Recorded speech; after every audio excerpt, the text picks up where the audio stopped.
Hey, welcome back, everybody. Out of curiosity, because I forget, because it's been a while since I last ran my Veressa team. What did the Veressa team need again? Veressa, Shenyun, Ian-sun, and who was the last character? Or is the last character just a flex? Oh, double audio.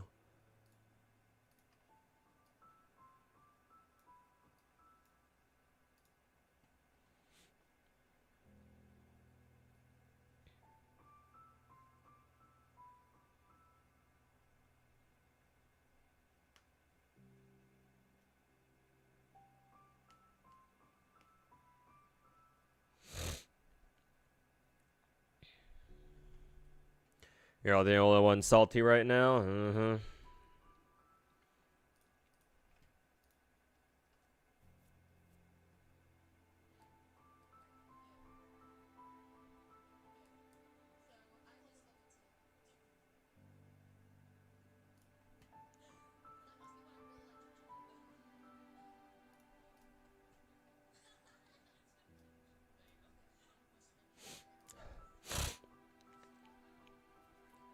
Hey, yo, Banana. Welcome back. And everyone else, too.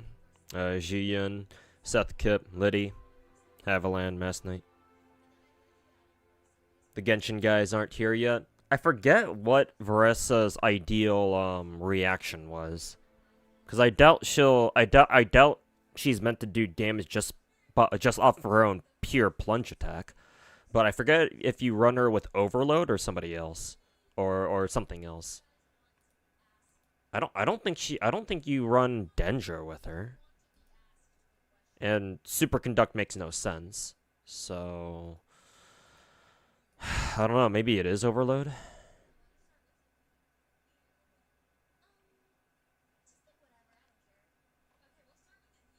Why am I salty? Oh, it's because my last Genshin stream, I was finishing up my rolls for Ineffa, but I ended up getting spooked by Tignari, so I got kind of fucking triggered by that.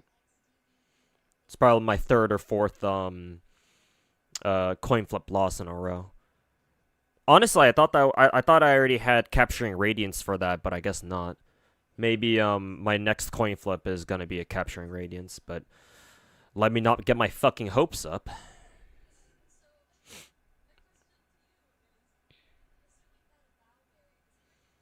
She's best in the overload teams. Okay, so yeah, overload is probably the way to go. Mawika probably then. It's either Mawika or Shangling, I think.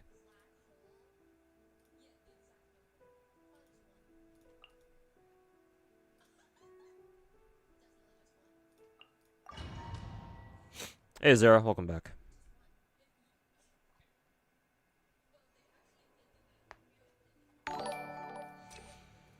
Hey Masamune, thanks so much for the 53-month resub. Welcome back, man. I appreciate the continued support.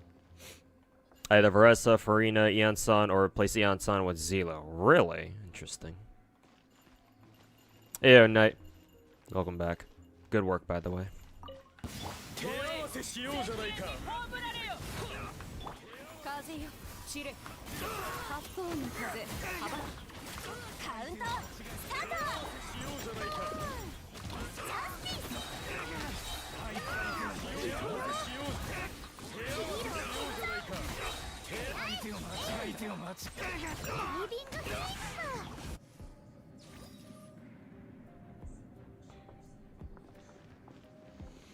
Try losing every coin flip since 2022. I mean, I used to have pretty solid luck in Genshin. I know that back in the day anyway, I didn't lose this many fucking coin flips. Well, I say that, but I wailed a lot back in the day, so actually I don't know. I mean, certainly I lost enough coin flips to have every single fucking perma character except for Mizuki fucking C6. Honestly, now that I think about it, I'm getting even more triggered by the nanosecond. Now that I remember that I don't even have Mizuki yet, and the game decided to fucking throw me Tignari. I mean, obviously, you know, it's a 1 in 7 chance that I get Mizuki when I get spooked, but still fucking pisses me off even more.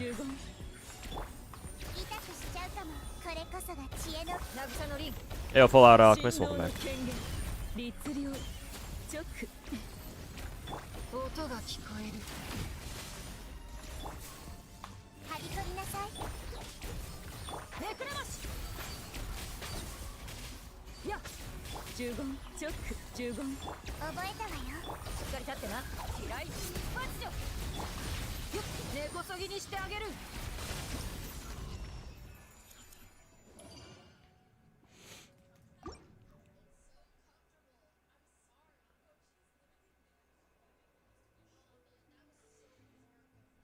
You too, Tuhu? Unfortunately, yes. You're going through a coin flip loss streak on GFL2 at the moment. Technically, I have 2, but at least with GFL2, my losses have been offset twice already by me getting bailed out by a double SSR pull. So, like, it could be way worse. Not to mention, it's fucking GFL2 we're talking about, which is a gacha game that's so generous on its own anyway that losing your coin flip doesn't feel like that big of a deal, at least not most of the time. At least not, it isn't for me. But in Genshin, where MiHoYo compared to GFL2 is fucking stingy as fuck, it's like, bruh.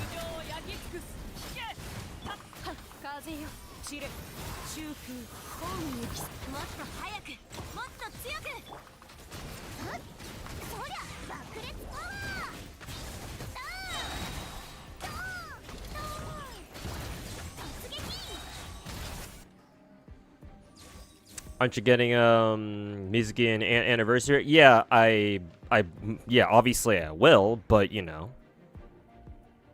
I would rather take a constellation for a character who isn't C6 yet than another constellation for a character who already is C6.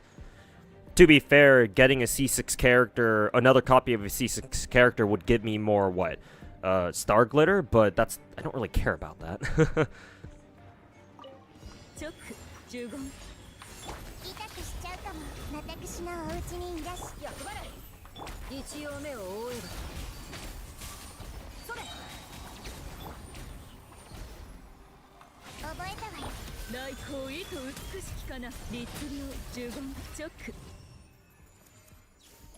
You always remember your losses versus your wins. Well, I know that's basic human psychology, but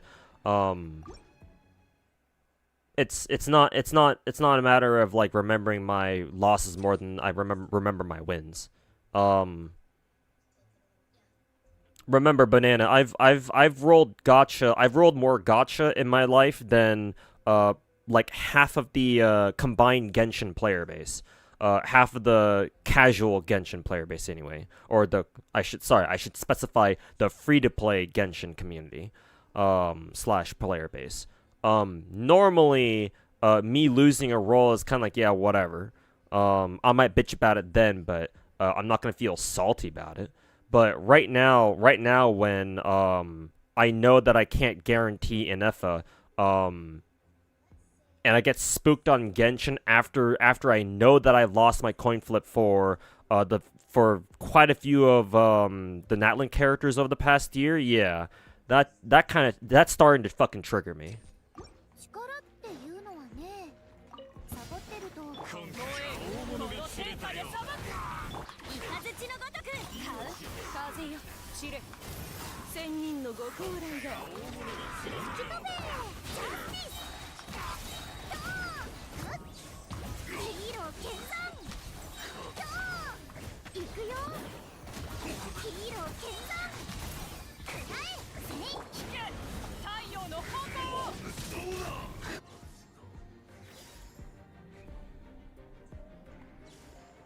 Decided to take a bait and bought a set of SSR character weapons for...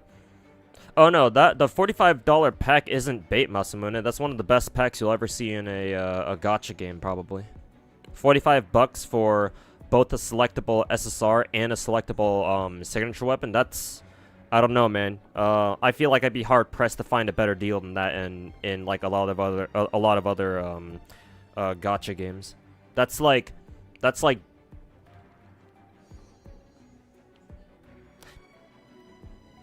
I don't want to say it's the same, but it's comparable to is comparable to like FGO GSSR levels of value.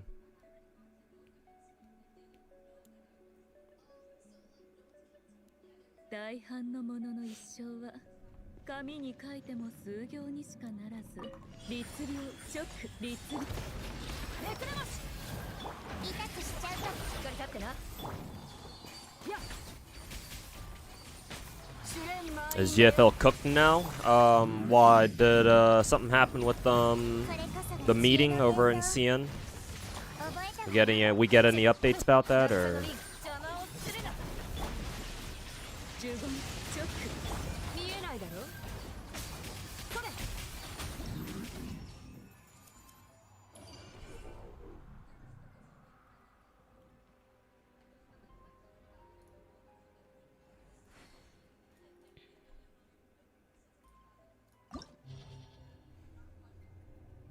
Streak of losses does sting more than how good a moderate streak of good rolls does. Yeah, definitely agree with that. Normally I'd be able to just brush it off, but I don't know, man. Ever since Fontaine, like halfway through Fontaine, I want to say that my Genshin luck took a noticeable turn for the worse.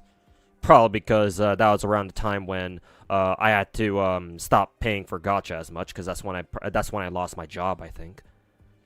The last time that the last character that I can remember being like, oh yeah, I'm pretty happy with my role, so happy with my Genshin role so far, was, I'm pretty sure, like Novelette or somebody.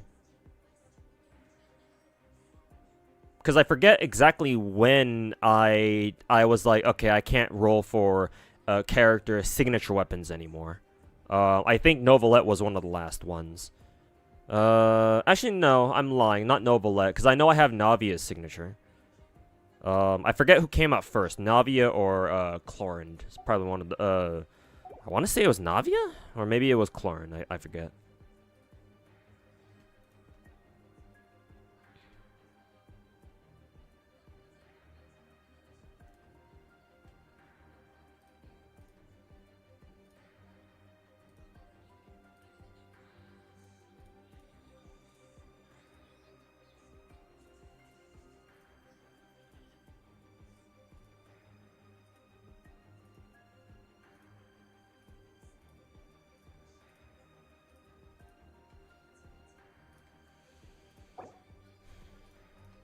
Okay.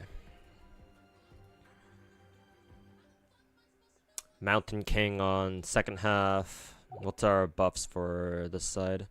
Lunar Charge, obviously, and then Night Soul. Okay. We're probably gonna have to run Malwika team second half then.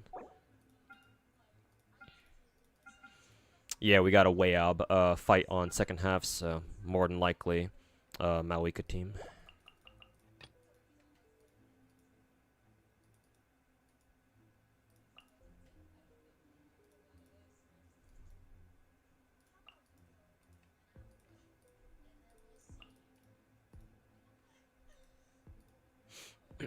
Oh, I forgot to change Bennett to his skin. Should probably do that first.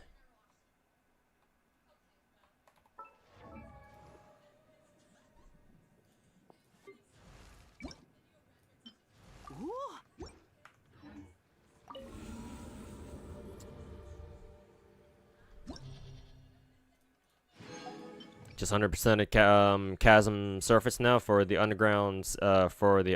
Sheesh. The chasm? You mean the chasm in Liyue? God damn. You've left that alone for a while now, huh?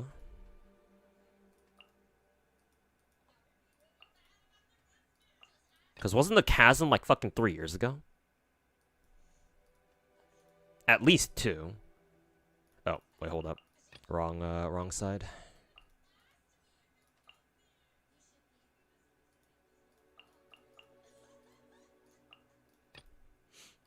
First half. First half is, Electric Charge, I remember. Excuse me.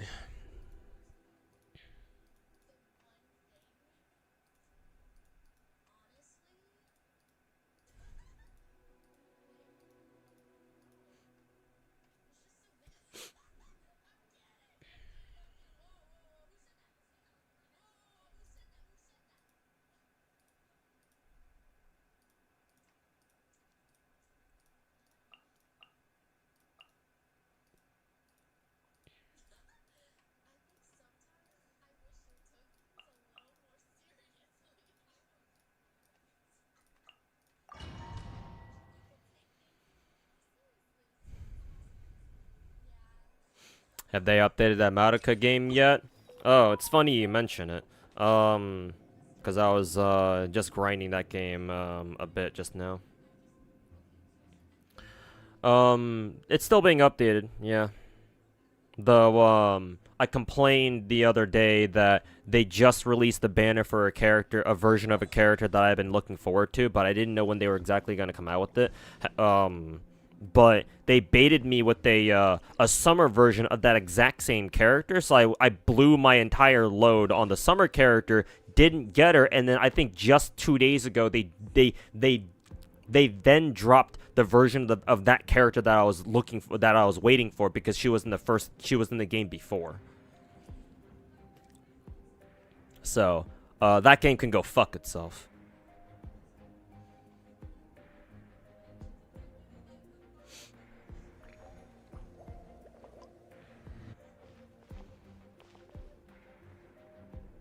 You think they'll make a Genshin sequel?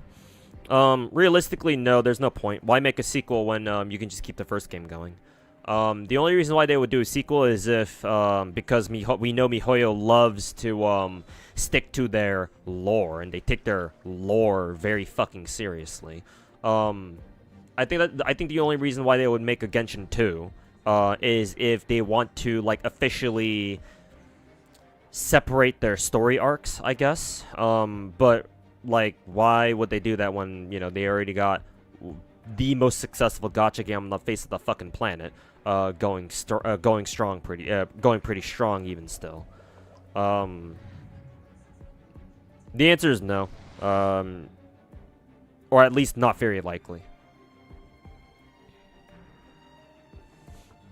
Not to mention, if they do decide to make a sequel, then they're going to have to MiHoYo is going to have to face the very awkward situation of, okay, that means that everyone's accounts from Genshin 1 is now going to be fucking useless, because at this point, gacha games have been around for long enough, for such a long time, or long enough, I should say, that we're starting to see sequels for gacha games, like GFL 2 to GFL 1, Arknights Enfield or Arknights, well, original, Magia Exaggerate to Magia Record, so on and so forth.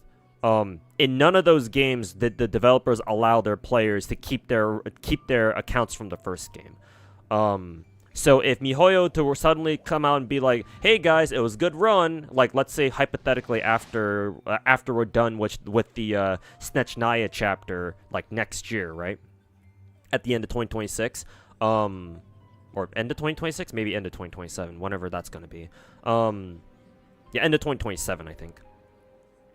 Imagine MiHoYo comes out and is like, "All right, guys, the first arc of the story is done. We're gonna go into the second arc, but instead of Genshin 1, it'll be Genshin Impact 2, the sequel, Electric Boogaloo." And people are gonna be like, "Yeah, cool, but does that mean our accounts are gonna be fucking useless?" And if MiHoYo ever decides to commit to a Genshin Impact 2, like a totally separate sequel, there are going to be a lot of fucking pissed off people who find out that, oh yeah, the accounts that they've worked on and spent money on to obtain characters from the first game, yeah, that shit is useless in the second game, or that shit is useless in the sequel. So you know, I hope you're ready to spend another couple tens of thousands of dollars on your fucking Genshin account again.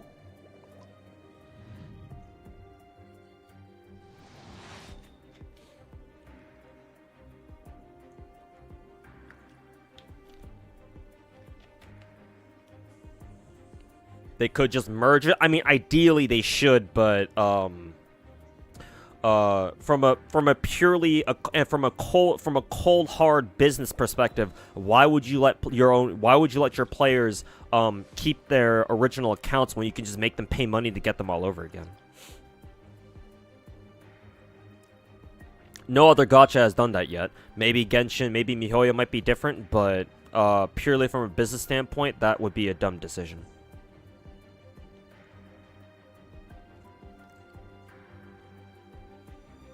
You feel like a Genshin sequel or spinoff could make them even more money? The problem is that Genshin Impact, even if they were to come out with a sequel, there would be a lot of people who wouldn't even be aware that a sequel exists.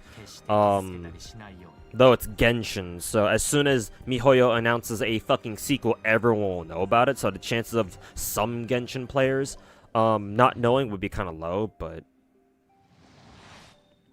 like, here's the thing. Whenever you make a spin-off of something, there's always a good risk. There's always a pretty big risk that it's not going to be as popular or as successful as the first time around, you know?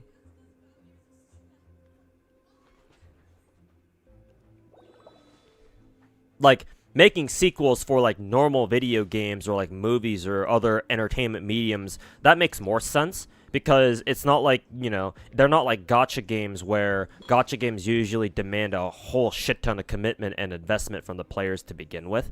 But for gacha games, making sequels is a much different story. It's a much different dynamic.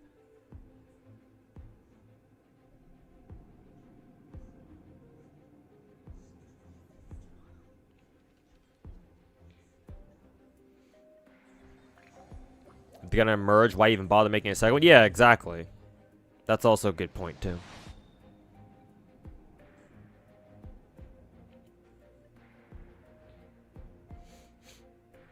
A sequel to polish the engine to run on for more monetization. Yeah, but they could also update the engine for the currently existing game. They can do that too. Several gachas have updated their engine like mid service. FGO being one of them, for example. When they switched from, when they updated from, what, Unity 2018 to, like, Unity 2020 or some bullshit like that? Genshin Part 2 is very possible. Honkai Impact 3rd Part 2 exists. Yeah, but they didn't make another entirely new game just for that. So, no, Part 2 is not really a sequel, it's just their second arc.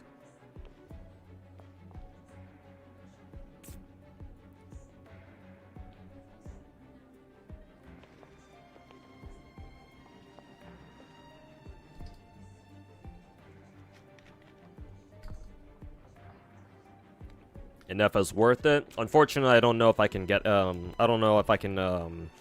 get her in time because her banner is only going to be here for another 2 days, and I'm back down at the bottom pity again.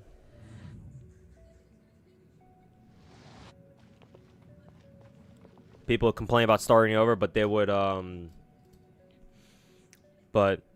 start over in a heartbeat because of their dedication. Maybe. I don't know. I feel like that'd be pretty risky to do. Now that there are a lot of other different Chinese gachas, big production Chinese gachas that have been announced and will come out over the next couple of years. Over the next year or two. Like, don't get me wrong. If Genshin does go down the sequel route, I'll play it.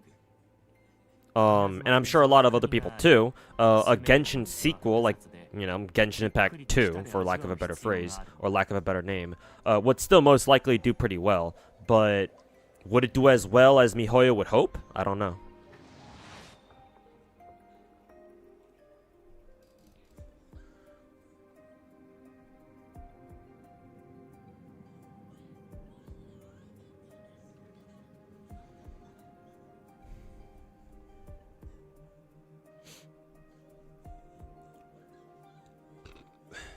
And besides, with the small and subtle improvements to, like, their storytelling that we've seen over the course of Natlan, especially throughout Ineffa's story quest. I don't know if they would bother. I don't know why they would bother doing that if their plan was to come out with an actual legitimate sequel. Maybe just to test how their current engine would run things, but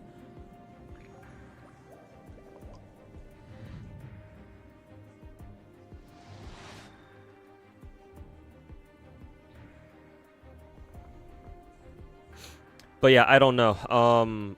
Personally, my vibe is the vibes I'm getting is that Genshin, a Genshin sequel is unlikely. If it will come out, it won't come out for a while.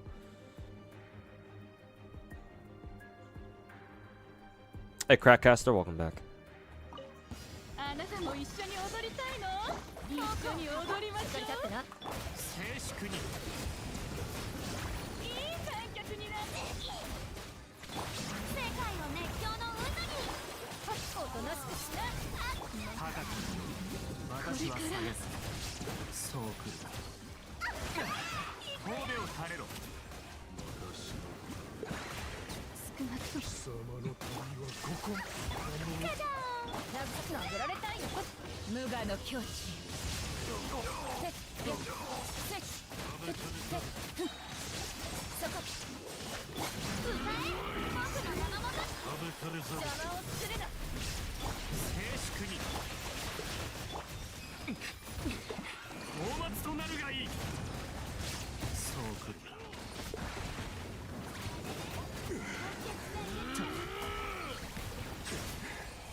That side took way too fucking long.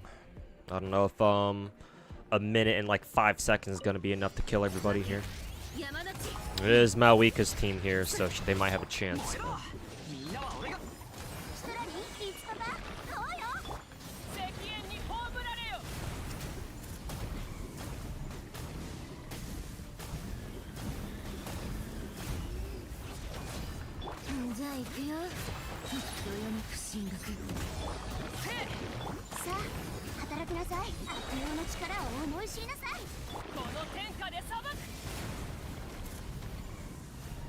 Really? That fucking missed.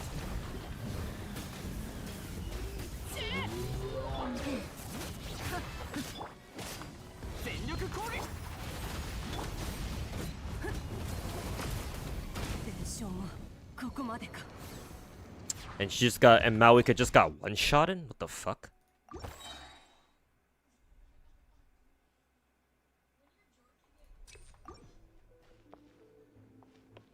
You just started the Bennett event. How long is it gonna take you? 5 to 6 hours. 4 hours if you're quick. So get to it, man.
Okay, much better. got a lot more time to work with on second half.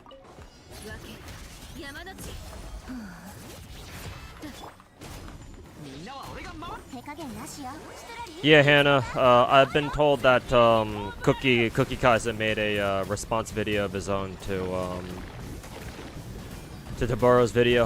I haven't watched it yet because I want to get my own. What is it?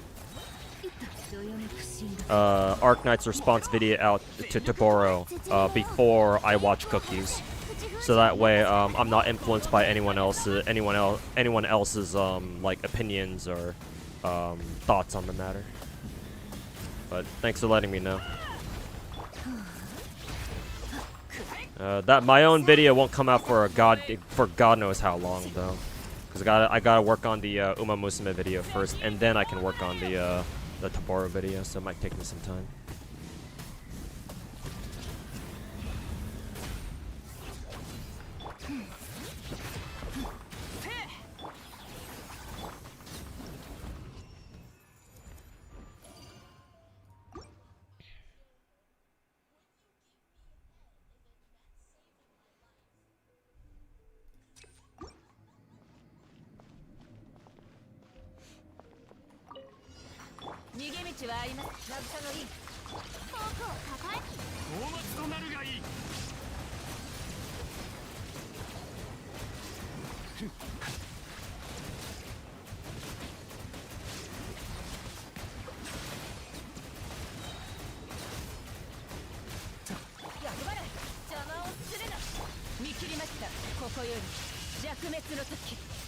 What's going to be in the Uma Musume video? Just a little spoiler for the avid fans. Basically, I'm going to talk about Uma Musume's runaway success in the West so far, but how I think that it's still a missed opportunity. This is going to still be a missed opportunity for Cygames to turn Uma Musume into a legendary fucking gacha game. Uma Musume has done very well so far, and like that's not nothing, obviously. But in my opinion, I think that because Uma Musume is a Japanese gacha game, it's going to miss out on a lot more success that it could be enjoying right now.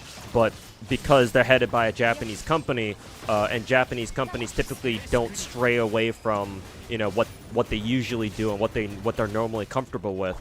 I think that this is it is going to be a huge missed opportunity for them. They could do a lot more to capitalize on the situation, but they're just not doing it.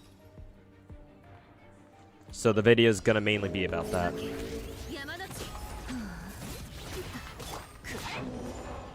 For fuck's sake.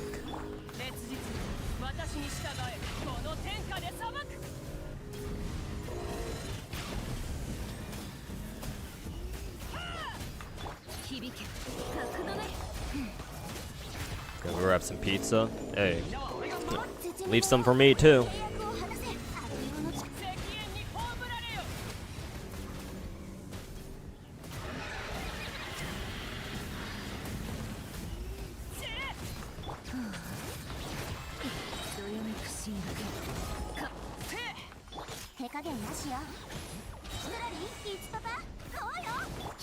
It doesn't start at the same time for all regions. No.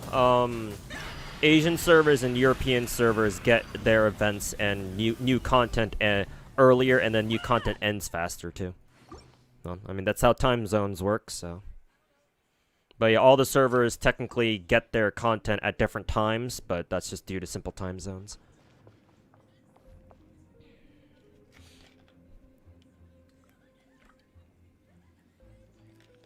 Might struggle in second chamber more with this team. What the 12-2 that I just did? That didn't feel too bad. This guy might be a problem though. To be honest with you, I'm more intimidated by this guy, to be honest.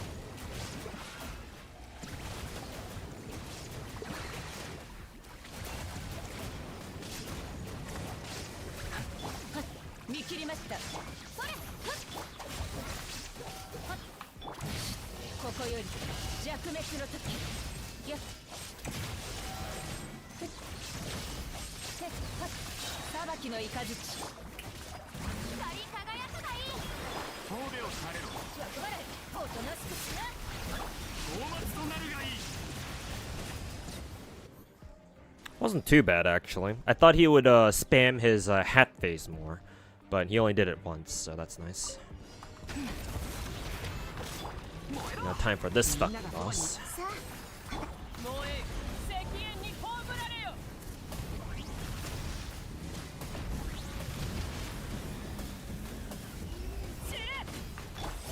Never mind, the Pyro Shield didn't even fucking spawn. Oh, okay. Maybe I just got lucky then.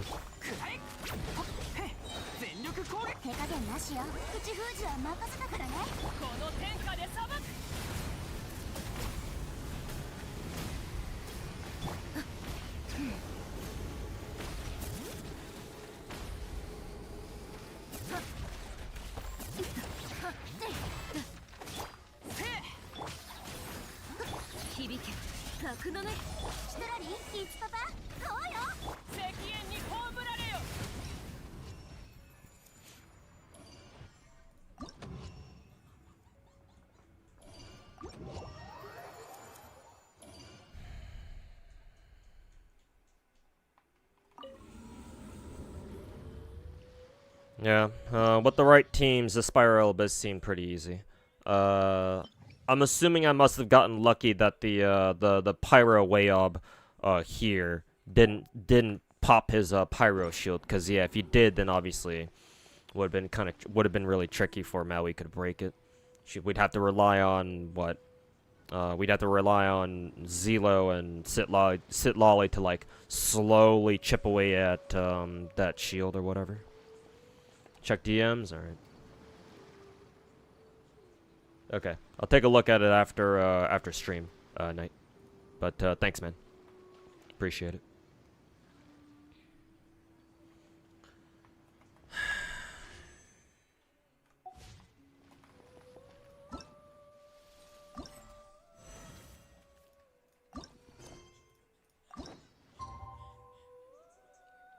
Wait until 2 days later. Cool.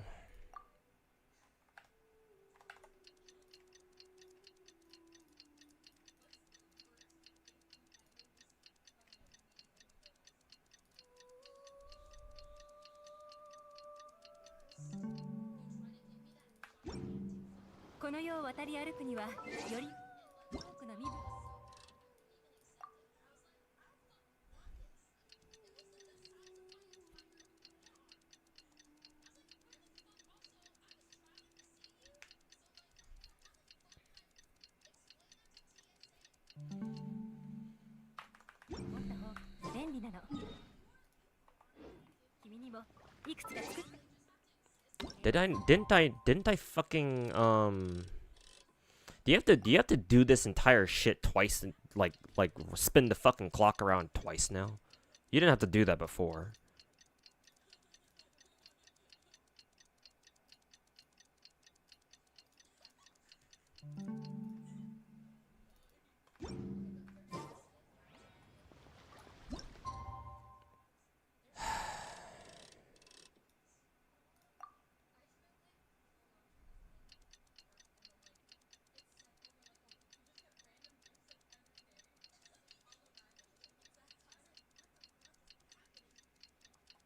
Hey, yo, student, how's it going, man?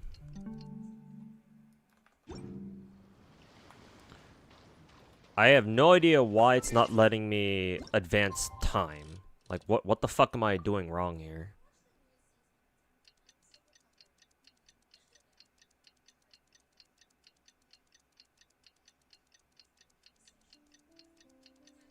Am I just tabbing through this shit too fast, or what's going on?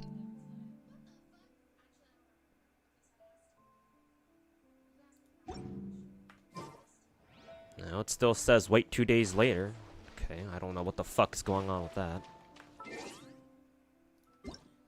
Maybe I have to actually put it to 8 a.m. now.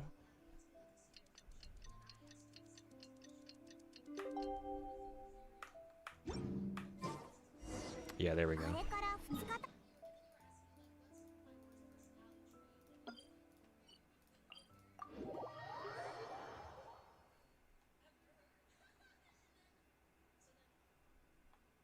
なんだかワクワクするぞ。手がかりを探して犯人を追いかけるのってこんな感じなんだな。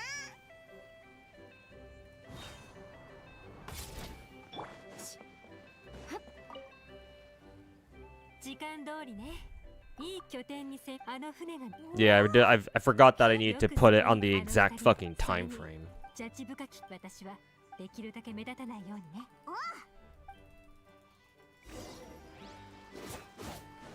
準備はでき。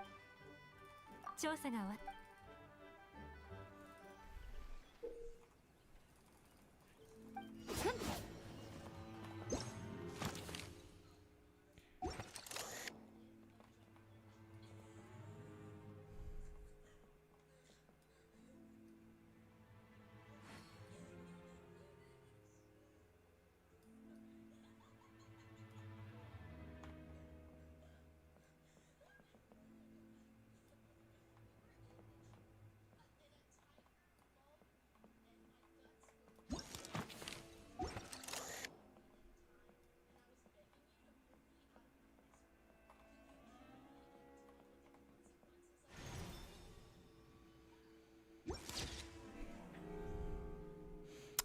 Did I know about that cookie guy? I'm not very. I can't say that I'm like intimately familiar with Arknights content creators. However, I know that Cookie has been making Arknights videos for a while. Like I've heard of his name, and I've known who he is. I've known he's an Arknights content creator for years now. Not like for 4 years, but I just mean for years in general. So.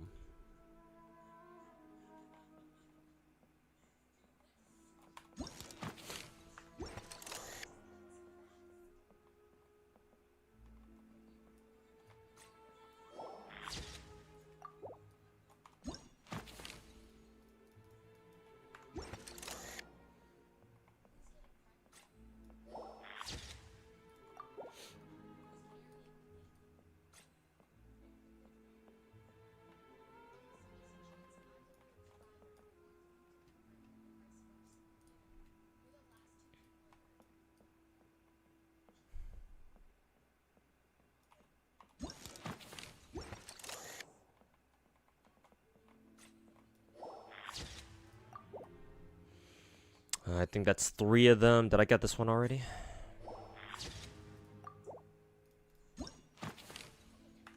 Okay. That's a new one.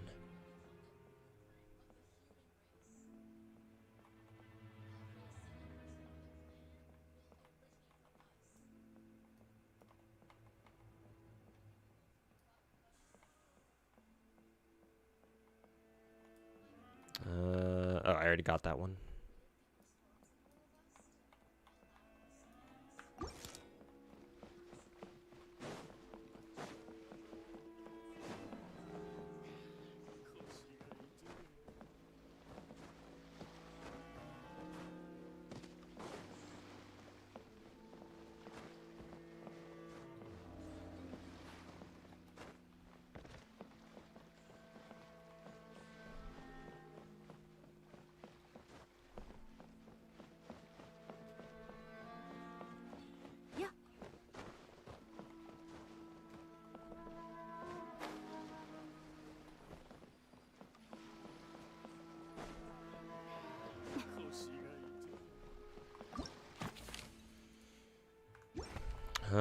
No idea where the last one is.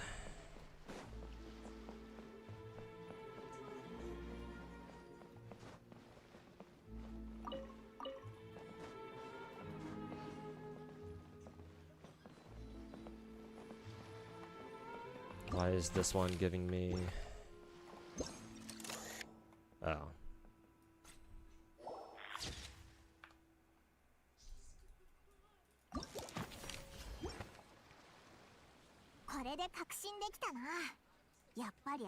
The whole time think to continue a mission is so unnecessary. I guess, but it's for immersion, so.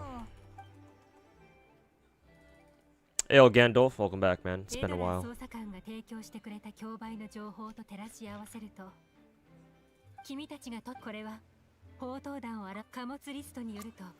ジャッジ深き強者のマークが残された荷物はスメール特産普通の肥料。少しリスクはあるけど、そうだそう君たちの心の準備。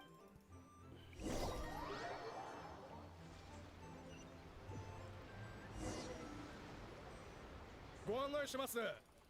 貨物室が満杯なため一部の荷物はデッキに置か。いいさいいさ、景気がいい証拠だよ。みんな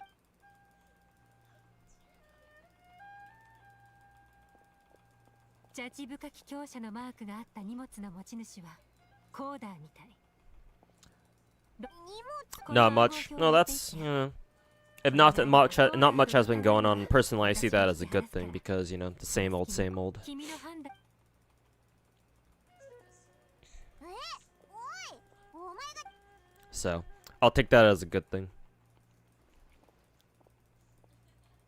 あら、そこのお二人、どこかでイローフの旧略者間で会わなかったかしら。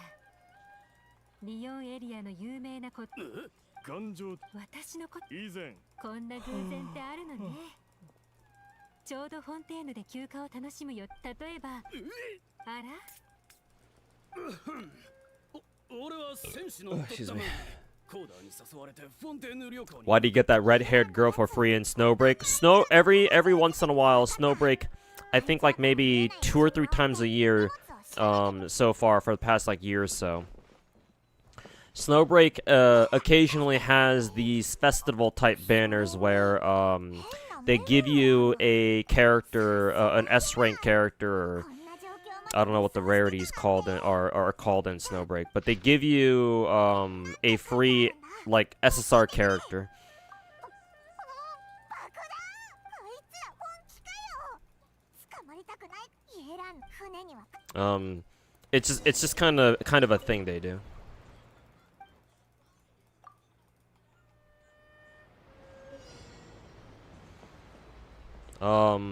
I think officially the reason why is because every time we've had one of those banners, we end up like, you the playable character end up canonically marrying them. So the Snowbreak commander, or the main the Snowbreak MC is a GigaChat who literally gets himself into polygamy.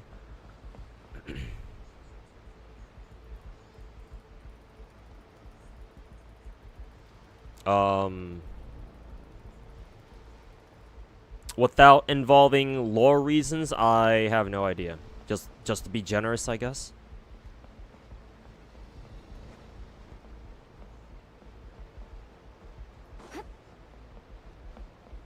I don't think we're supposed to go up there yet.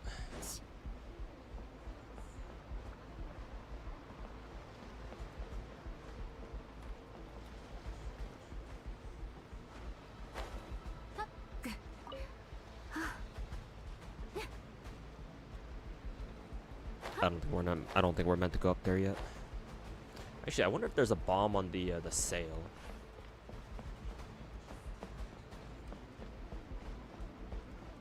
There could be. Yeah.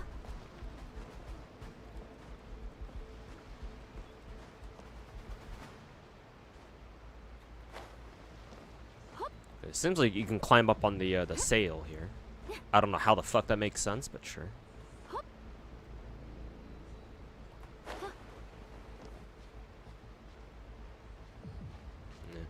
Probably nothing up there.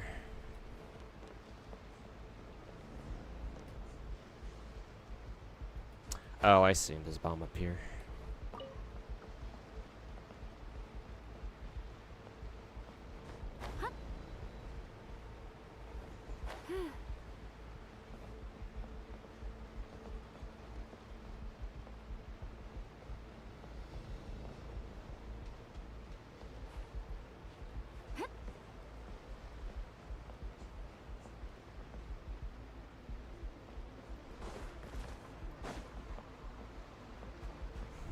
Oh, they go by star rarity in Snowbreak too? Okay. I thought Snowbreak like gave their rarities like weird ass names like some gacha games do it these days.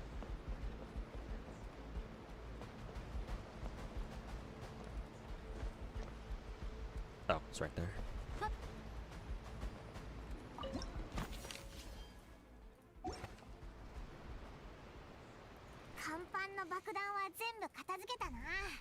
Would be cool if Genshin had weird ultimate mechanics like install rail.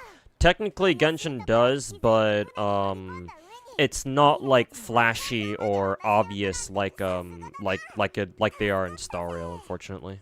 そうだあの二人はどうしたん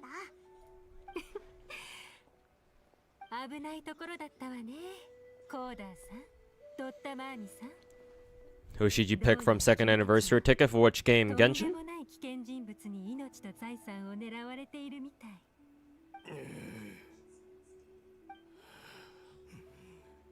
いや、まったくだ。もう心配ない。コーダーさんのに、そういえば、コーダーさんの荷物はどこに運べばよ。2日後に。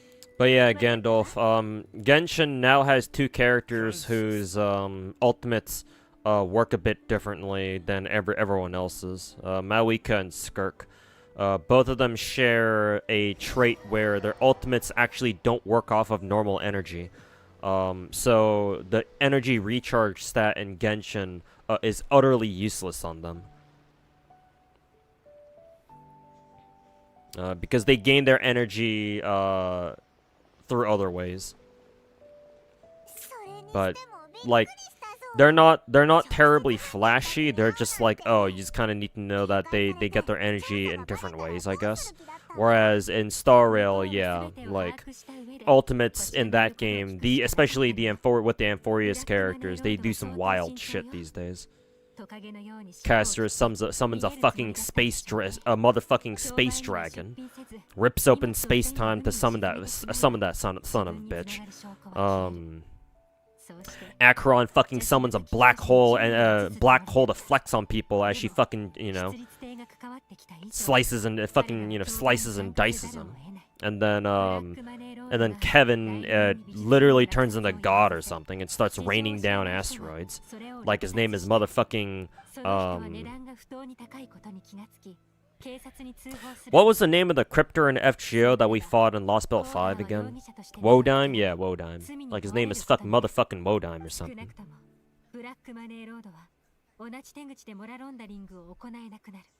Wait for Heistlands for her rerun. I think I'll try to go broke for Heistlands anyway. Probably not a great idea, but I'm salty from losing my Ineffa pulls, so I'll just make myself even saltier in Star Rail because, at least that way I'll have an excuse to talk even more shit on Mihoyo. Snowbreak? Snowbreak? Oh, I guess our next event, we're gonna get a second anniversary ticket. I didn't know that. As for who? No idea, to be honest. I'd have to know who's on the ticket first.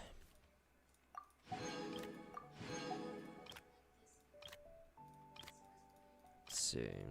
Oh, these quests haven't unlocked yet, so I guess we'll hold off on that.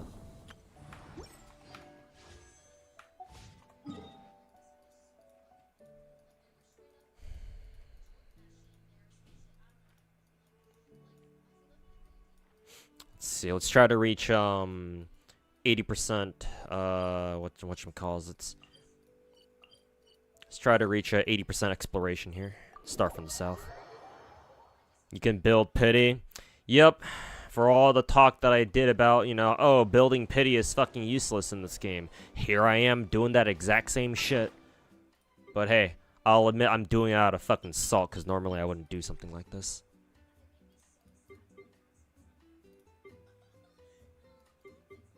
Where's my... What is this? Training review? Oh, it's the shit that Skirk gave us. Where's my treasure compass? Here it is. Okay. At least it still works here. Heyo, Zizar. Welcome back, man. What's poppin'? Just trying to enjoy my Sunday. Vibes are kind of off, though, for me, because, I'm salty that, I got spooked by Tignari doing my Ineffa pulls. So I'm having the salty run back where I'm trying to scrounge up more gems to to fucking roll for to do some last minute Ineffa pulls. That, and if I'm gonna make myself even saltier, bro, I would have loved to roll in this weapon banner too, because I don't have either of these weapons. Cause who is it? Sit Lolly's back on rerun, and I don't have her Biss either. Cause I explicitly remember losing her motherfucking coin flip too. So Hoyo can go fuck themselves. So, like, if I had won Ineffa's coin flip, then I would have been like, yeah, sure, I'll try to toss some multis into weapon banner, see if I get lucky, right? I don't think I would have been able to get both of them unless I got a fucking double 5-star roll, which, I mean, it has happened before, but obviously I'm not counting on that. But since I lost the fucking coin flip, guess what? Can't roll the weapon banner. Dog shit fucking weapon banner. Almost makes Wuwa's guarantee weapon banner tolerable. Almost.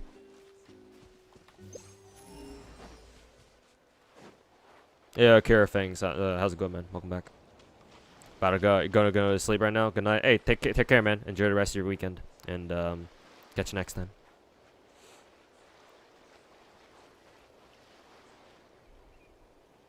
Do I like Hycelin's? I like that she's a dark-haired waifu. We don't get a lot of those. She's also apparently a DOT character, which is kind of interesting because I haven't used DOTs in a while. It's probably in your storage. Oh, then maybe I didn't. Maybe I haven't used it yet, or maybe I have. I just don't remember using it. I don't know. Either way,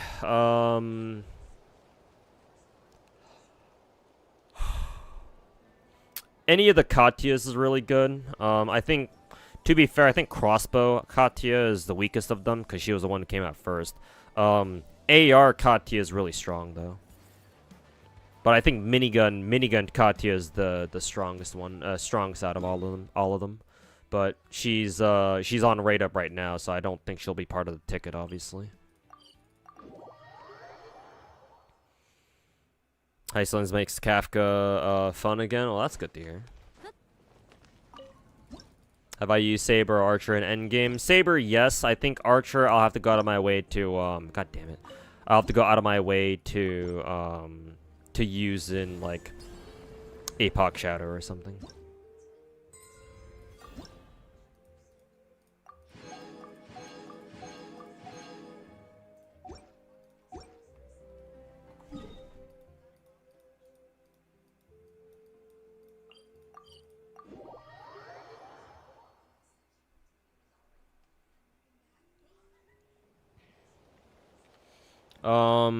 If Cirrus K Sana, the SSR version of Sana, or K Sana is on the ticket, I would recommend her too. She's a very useful character. There are some game modes where she just absolutely shits on everything just because her skill is basically busted.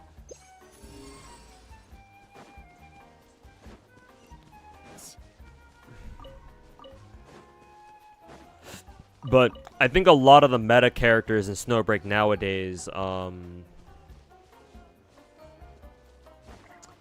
are a lot of the more modern, a lot of the newer games, a lot of the newer characters are the ones that are super broken / meta, and the older characters simply are not as strong as as the newer characters are. At least I don't think so. At least I don't recall.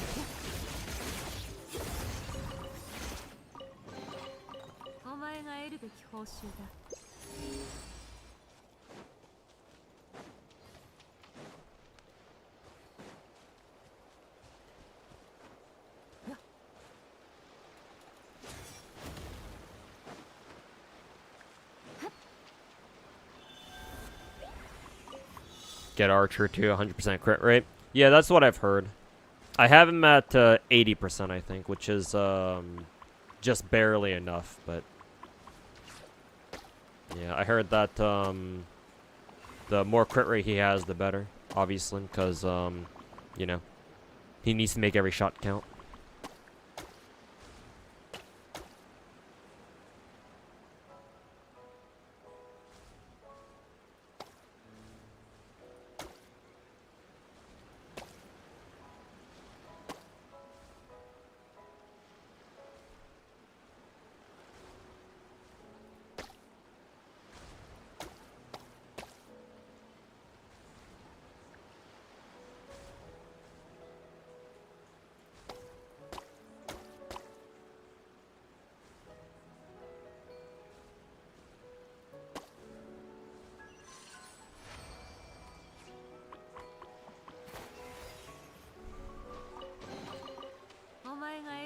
習だ。 Some Star Rail kitty on Twitter posted about FGO 4 stars just being trophy servants, ended up privating his account. Fuck around, find out. Stupid fucking retard. I'm sorry. Huh. A fucking Star Rail player calling FGO 4-star servants trophy characters? Excuse me? Do you know what kind of game you're fucking playing?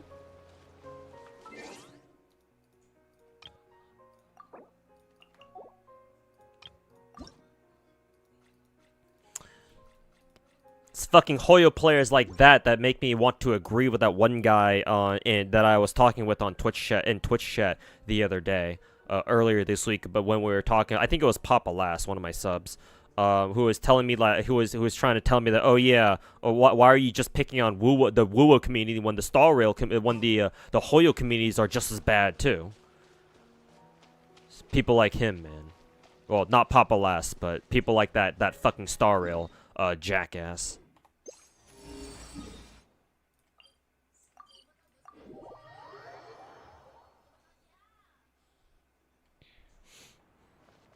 What'd you do with the whole Imami situation? No, I'm not fucking spending money on that game. Fuck that.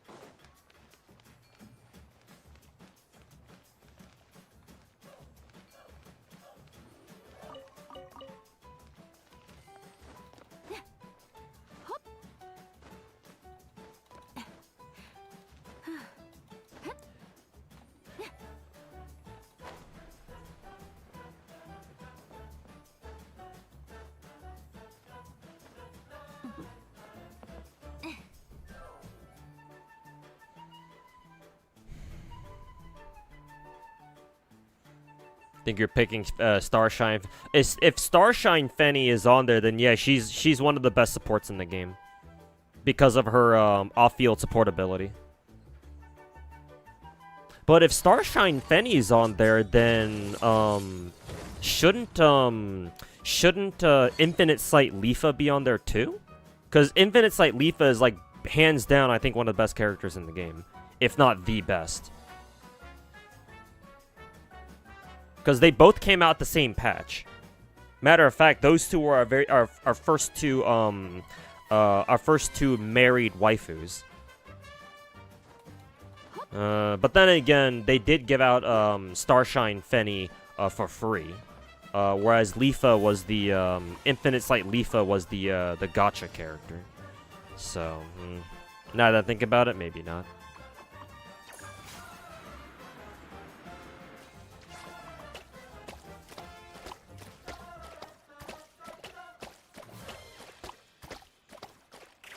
Oops.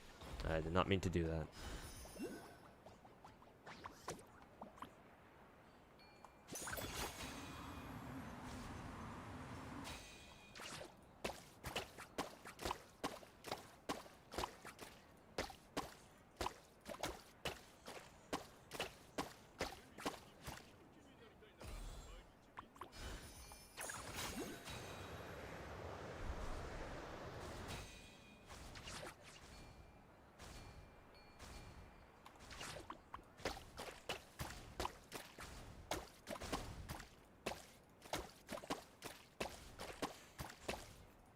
Actually, while we're still on the topic, Chaos Lord, I don't know, obviously that Star Rail kid privated his account, but if there's a way to get a hold of that original tweet, send it to me on over on Discord. I might make a react video to that.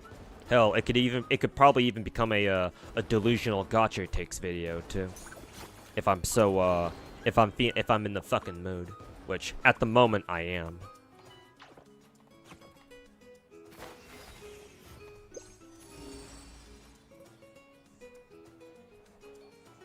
Oh, all these fucking treasure chests. What do I need to do to unlock these, I wonder?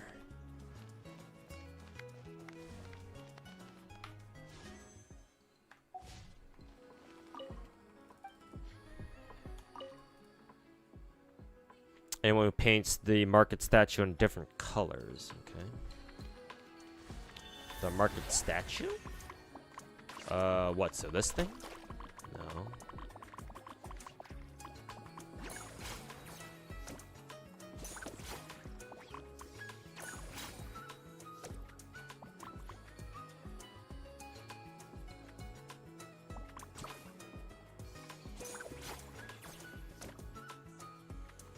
What's he mean by market statue?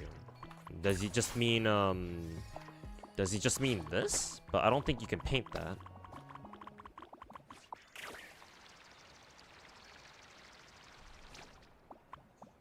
Aren't all low stars in FGO serviceable? Technically speaking, yes. There are some low... I mean, there in every rarity class, there are servants that are, like, very, very, like... bad. Yeah. FGO is kind of a weird gacha game in that respect because not all 5 stars in every single rarity category you'll find servants that you just look at their kits, like if you know how FGO works, you look at them and you're like, what the like, this makes no fucking sense. Or like, even if it does make sense, it's like you just kind of ask yourself, you just kind of sit there and ask yourself why. But assuming that you're talking about a character that's not like that, yes, as long as you have a useful thing that you do, yeah, technically you're always, there's always a chance for you to be useful.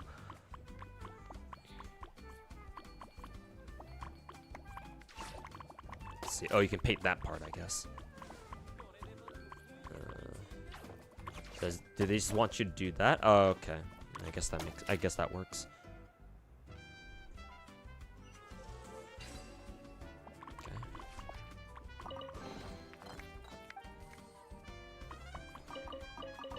God damn it.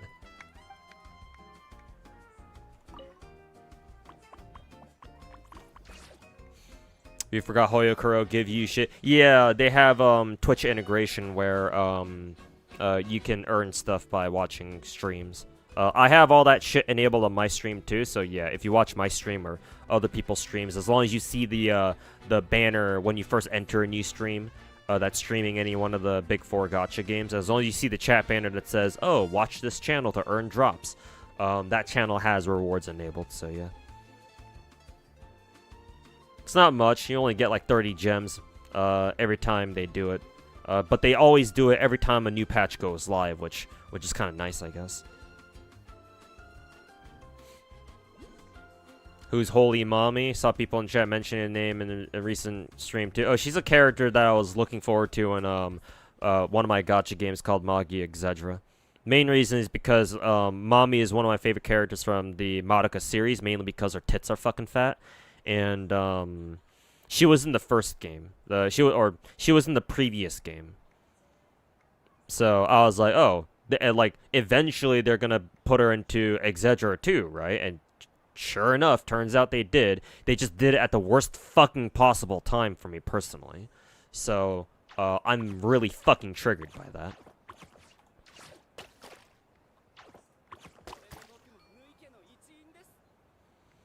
The one chick wielding the bow is the best, right? Like the Miyabi of Snowbreak. You mean the archer Chenxing? She's very good. I just don't know how good she is compared to the rest of the cast, but I'm assuming she's really fucking good though. Probably safe to say that she's fucking top tier. Probably.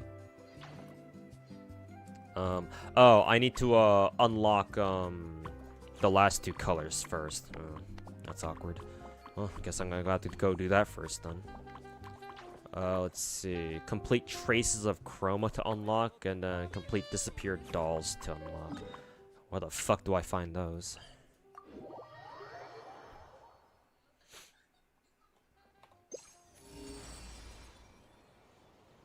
You got it from another Discord group though. I mean, even just a whatchamacallit, it's even just a screenshot of what people were talking about is fine too. I mean, hell, it'd be even better if you managed to get like a hold of the account that had that, you know, privated itself. So that way it's like, oh yeah, it's, you know, more believable that way.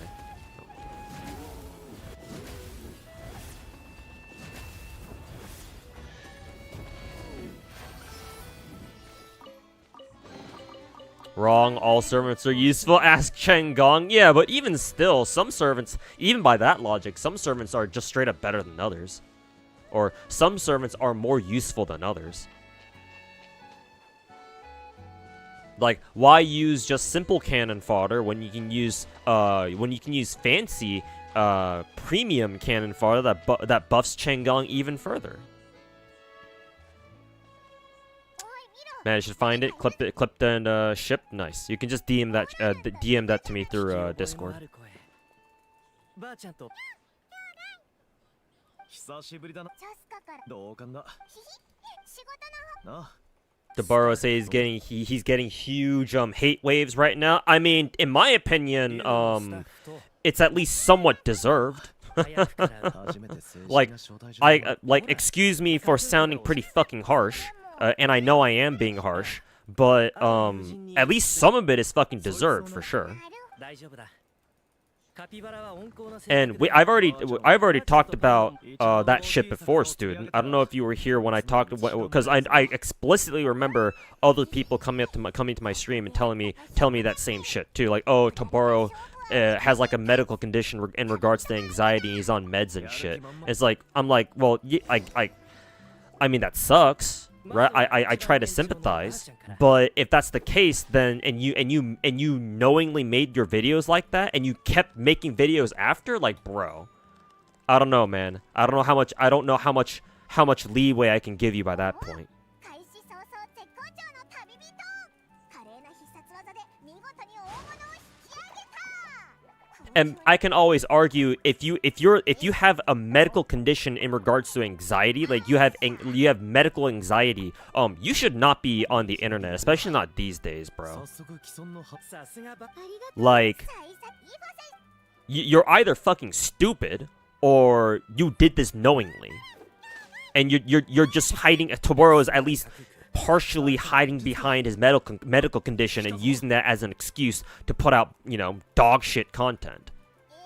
Or his content isn't dog shit. His take is この though. コホラ竜の尻尾。何かおかしいぞ。カピバラが。それは。 Bro's lawn. You think so, Knight? な。 He doesn't have a medical condition. 今日あいつ。 Like, I don't mind if he does. Until it's proven otherwise that, yeah, this bitch is lying. He ain't got shit. I'm not going to be so cynical as to be like, oh no, you're lying. You don't have a medical condition, because there's no way for me to prove that he doesn't. At least not at the moment. そっちの方が壮大。なんだ。 But it kind of reminds me of how like every other fucking VTuber out there, 様子が変だけど who acts like even slightly schizo, claims that they have fucking ADHD, to the point where, like, if you're a VTuber who says they have ADHD, like, what the fuck does that even mean? Like, at that point, you would think that having ADHD is just like a necessary trait to have if you're a fucking streamer these days, 信じるしかない。 or just a content creator in general. こんにちは。こんにちは。なんとなくわかったけどそれ本当か。スタッフ。 Check DMs. Okay. ミツムシのスタッフ。スタッフになりたくないミツムシだっている。僕は彼らの気持ちや選択も受け止めるし、尊重する。 All right, thanks, Gassler, for the screenshot. Appreciate it, man. 複雑な心境を理解してほしいところだな。なぜだ。誇りに思うべきなんじゃないか。ほら。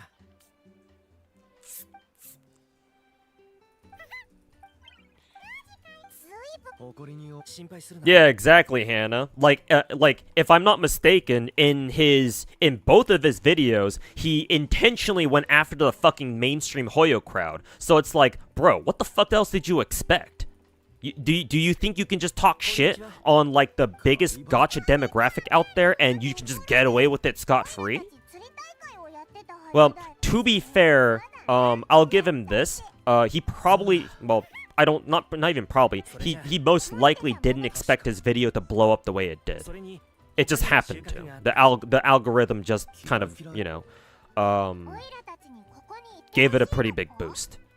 So I can see if it wasn't his intention, if he didn't like intend for that video to like blow up the way it did. He was just venting about the quote unquote dipshit dumbass Hoyo crowd, or the quote unquote mainstream gacha crowd. And so now that his videos are and now that he and his videos are getting so much fucking attention out of fucking nowhere, and he probably didn't expect it. I can see why he's like being all defensive and shit. But if that's the case, like, why make another fucking follow-up video 4 months later than after the first one? Okay.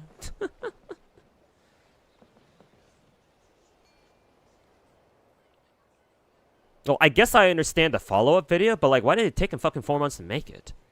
Well, anxiety, I guess.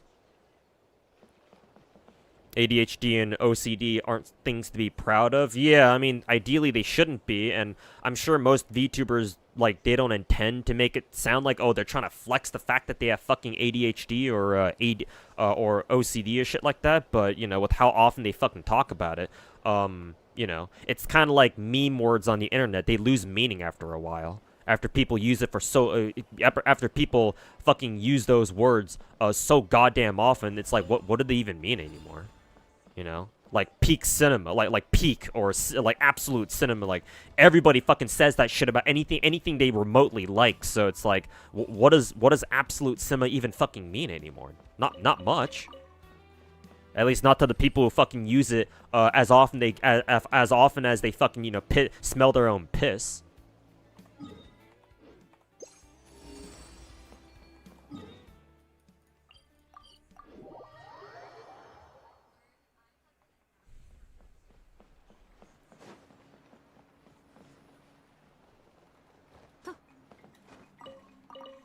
Prisma Eliodosians are better written than FGO. Well, something tells you'll get along just fine with Rio in my YouTube chat.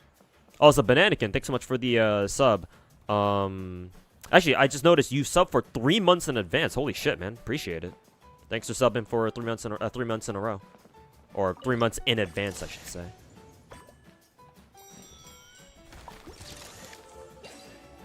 But yeah, greatly appreciate it, Banana. Thanks so much, man. Not doing dire level staging. Yeah, me neither. It's not really worth my time. The weapon skins can go fuck themselves.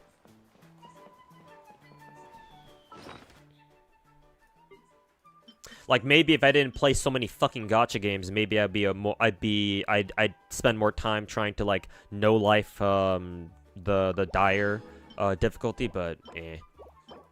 Not right now.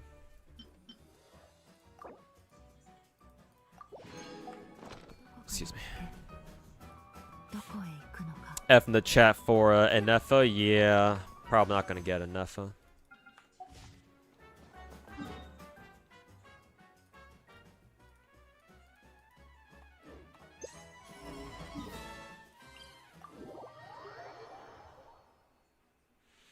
The dedicated mocking section in his video is also on Hinge. I don't like that, to be fair. I don't think that people should fucking brigade against him just because he said something that you know, just because he said something that I don't agree with, or so just because they said something that they don't agree with, because that's fucking rat behavior. Fucking cultish rat behavior. And again, what I said about Tabora when I said that we don't need another fucking Saint Tontus in the gacha community, that goes both ways.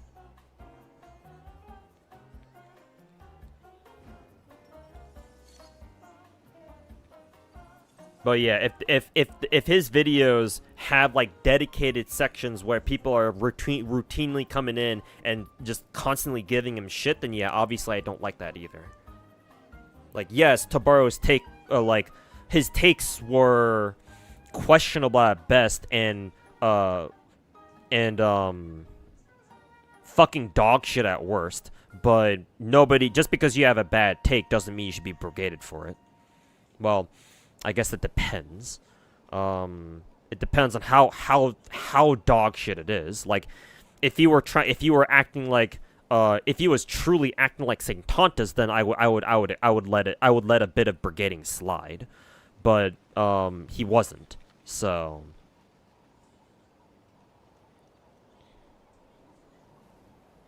he sure didn't have anxiety when he mocked like the majority of gacha players. I could see that being a symptom of his anxiety. people cope with anxiety or other things in different ways. Sometimes some people cope with it by putting on a very like cynical or pessimistic attitude, like I do.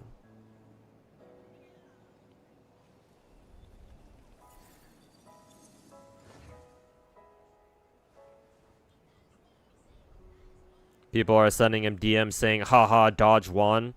Yeah, that's kind of a dick move, but at the same time, it's like, well, I mean, given how much he, you know, bitched about dodge, you know, I can't say I'm surprised. Like, sorry, but I don't know how long he's been making content on the internet for, but Toboro, like, to be very fucking blunt, Toboro should have expected that. So, it's like, if he's bitching about how people are sending him DMs like that, then, well, I'm sorry, but, you know, you're just a little bitch. Get some tougher skin, man.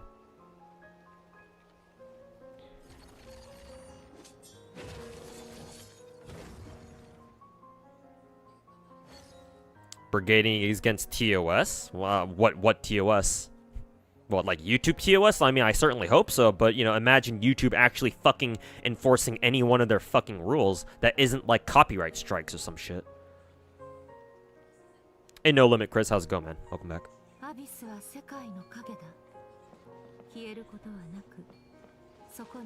A lot of mainstream players had a really bad impression. Well, yeah, no shit. Fuck around, find out. Bro's already playing the game he wants. It's called fucking Arknights. Yeah, exactly. It's like if he doesn't like how Enfield turns out, then you know he can always just keep playing original OG Arknights.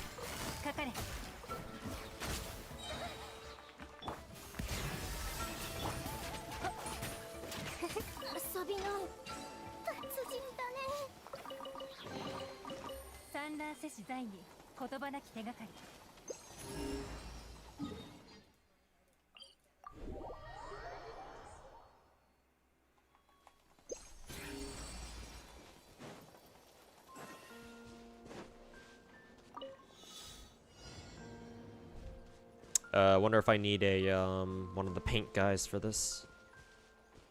Oh no, I just need to blow out the barrels.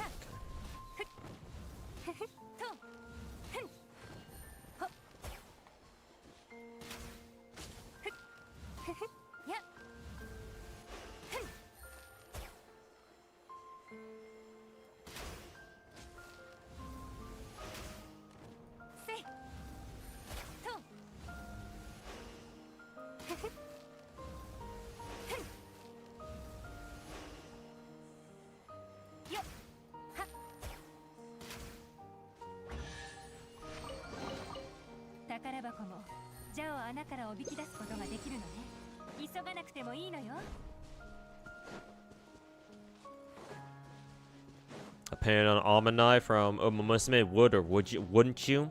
I have to look up what Amanai looks like. Give me a second.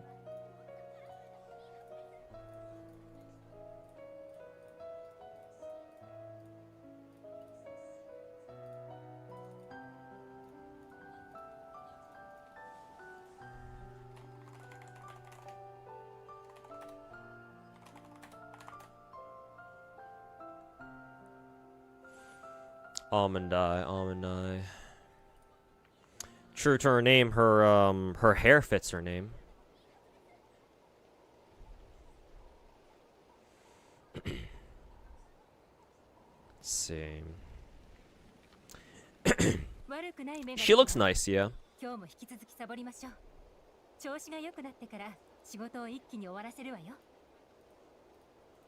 Like, if I had the funds, I wouldn't mind rolling for her. Sure. She's nice. Ugh.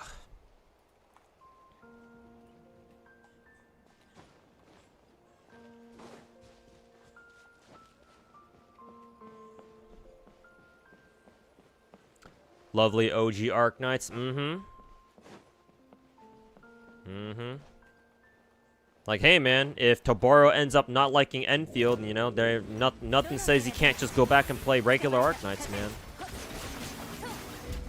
Like, I don't know how many of you guys in chat play fighting games, but like since I follow Street Fighter 6 professionally, or the competitive scene for Street Fighter 6, and Street Fighter gets like a new game every like I don't know like 7 or 8 years, and since I've been watching since what like Street Fighter the competitive Street Fighter 4 days towards the tail end I think, it's like man there are tons of people, there are plenty of people out there who much prefer the older Street Fighter games like, you know, Third Strike or even Street Fighter 4.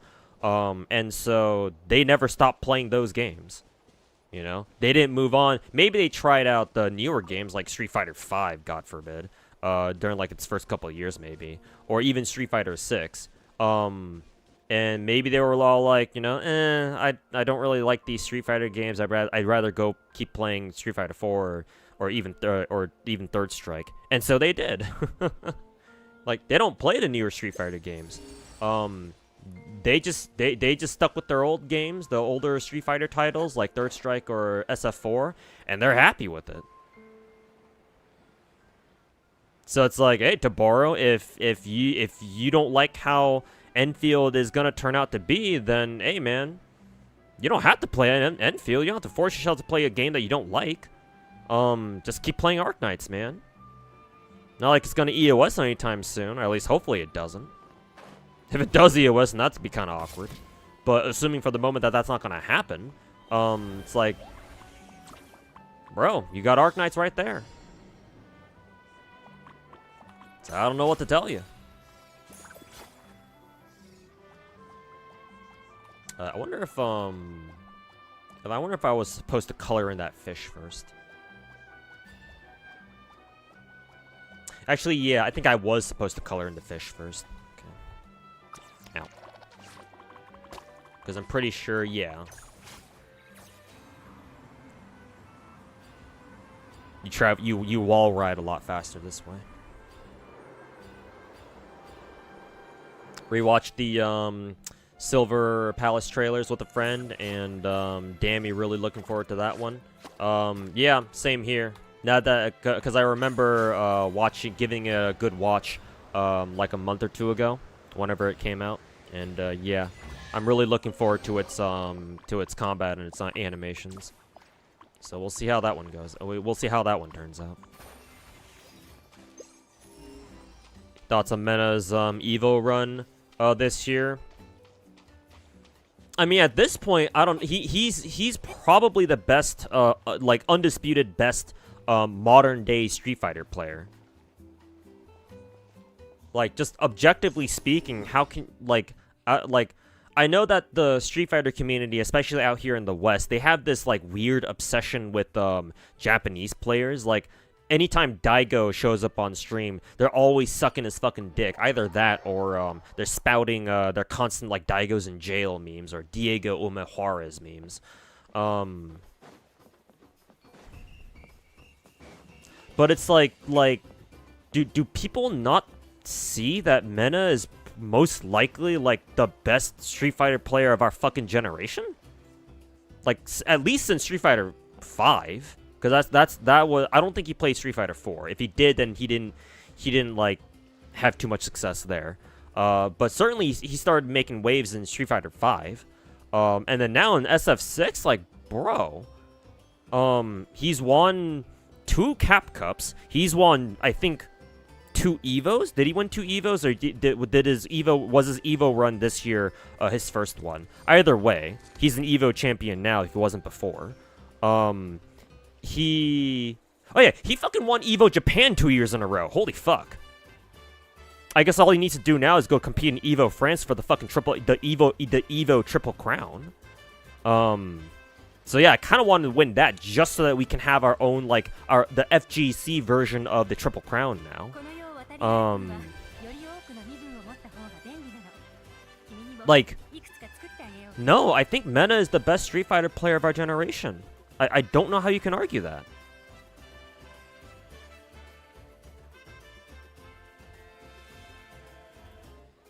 It's just that people don't respect Evo JP. I can kind of see that, yeah, because it's not as prolific as obviously The one in Las Vegas. But yeah, like he has an Evo title now, so fuck that shit. Like whoever considered his Evo Japan wins, like oh, those don't count because you know that's not the real Evo. It's like, well.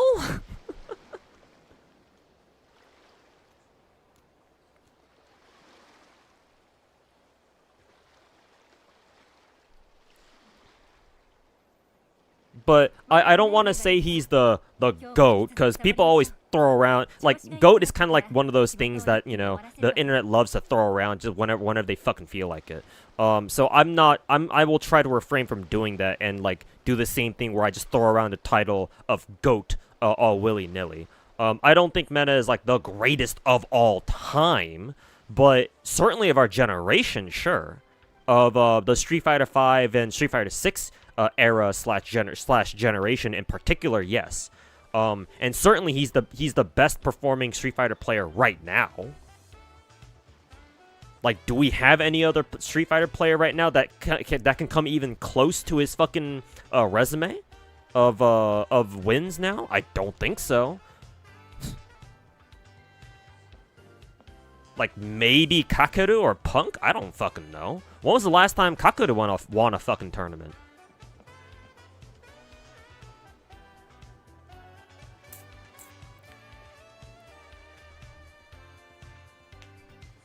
In terms of consistency, I mean, consistency is always kind of a weird thing to look at in like competitive, even just in like, no matter what kind of competition you're talking about, consistency has always been kind of like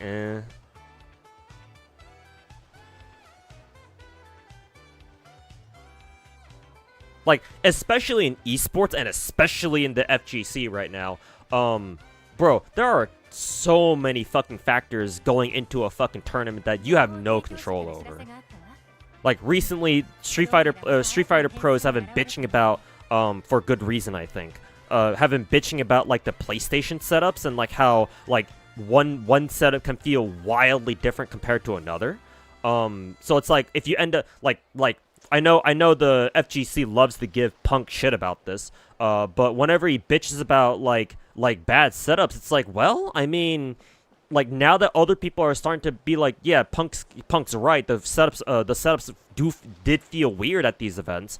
Like, bro's probably got a fucking point after all these years.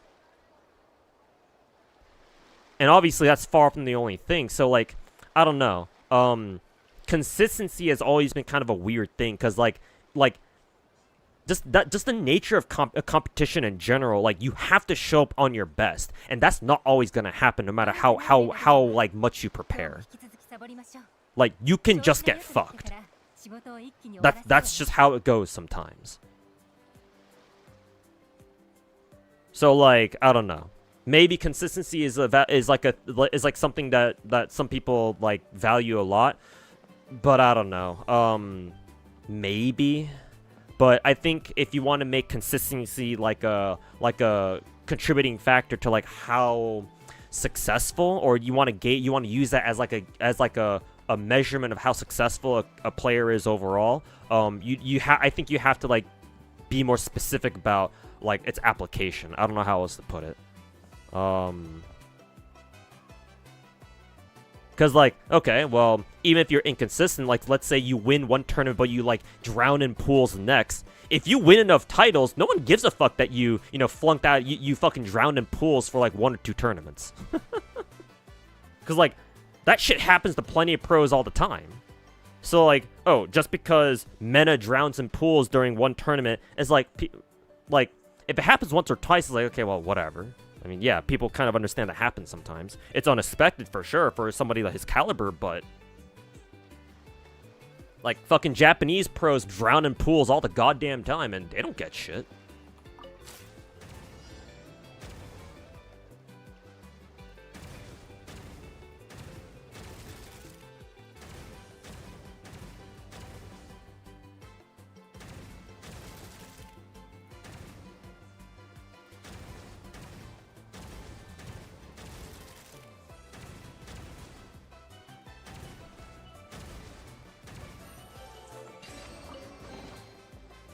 断せし罪に言葉なき手がかり。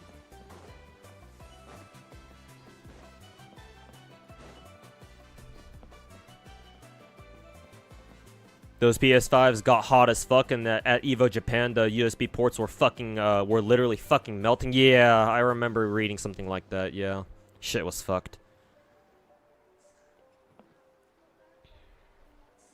Placements are more important than consistency. But more I could say that placements instead of consistency. Mena has gotten better placements than his competition. Yeah, because at the end of the day, placements matter. No one gives a shit if you you know, you were the runner-up like 3 times in a row or something. Well, sometimes sometimes if a player is so consistent, like they always get second place, eventually people will start to remember. But usually, like, no one remembers who got second. People will just people will always remember who got first, or you know, they're more likely to remember those who got better placements than others, at least, if nothing else. より多くの身分を持った方が便利なの。君にもいくつか作ってあげようか。 Looks like Mika held that player meeting and released a final statement on skin drama. Okay, so it sounds like they've finalized their decision about it. Let me know what they say. Oh, this is a combat event, or this is a combat channel. 急がなくてもいいのよ。風神様のお告げです。右目も舌も満足させてあげる。力いる。 This happened to a player named Sahara. I'm not familiar with him. I don't think I've heard of him. Maybe I've seen him on stream during a tournament or something, but I don't recall him off the top of my head. He's gotten second place in a lot of recent tournaments, but he drowned in his EWC last LCQ. Oof, that sucks.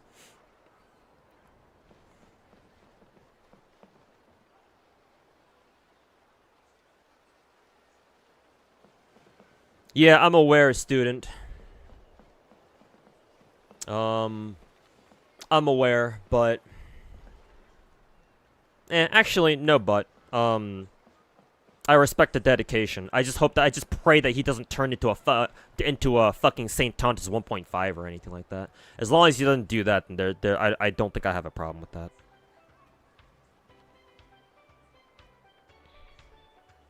To be perfectly honest with you, I do think, for what it's worth, despite all the shit I've talked about Toboro in his video, I can at least respect the dedication to trying to make Enfield work anyway, even though he has very serious he has his own very serious like doubts about the game, obviously, and despite the fact that he's getting a ton of shit from a lot of different people, myself included.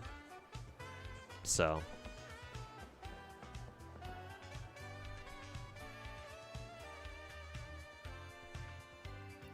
Hey, yo, King and Gacha, welcome back. Sahara is part of Good 8 Squad, Gachakun's team. Oh, he's a Japanese player. Why have I never heard of him? To be fair, I don't follow like the Topanga League very closely, because the way they do their streams is very weird. I think they stream a lot of their official tournament matches, like in-house tournament matches on like Nico or something, so I can't watch them. Unless they've been restreaming to Twitch lately, but I'm not sure. Ex-Fortnite pro who switched over to Street Fighter 6. Okay. Not surprised, because Street Fighter 6 has like exploded in Japan. Like almost like how Genshin exploded in the West. Like Street Fighter 6 has truly taken Japan by fucking storm. So like the fact that you have like ex-Fortnite pros like Sahara like switching over to SF6 is not surprising to me whatsoever. But hey, good on him. Won't be able to stay too long for tonight, but you remember you have a free Twitch sub, like a Twitch Prime sub, so you'll drop that for me in a bit. Hey, thanks, man, and thanks in advance if and when you do that. But thanks for letting me know.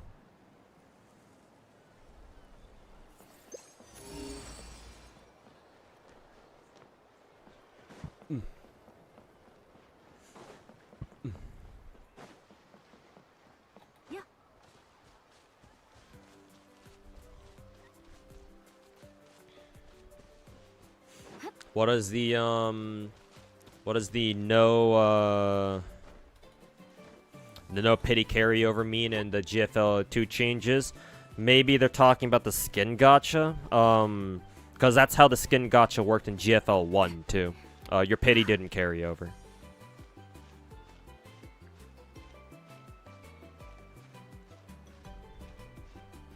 At least I'm pretty sure it didn't.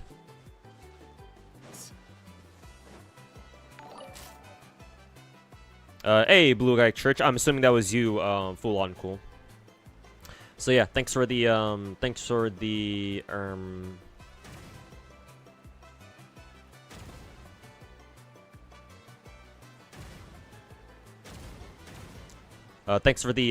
sub, man. Appreciate it.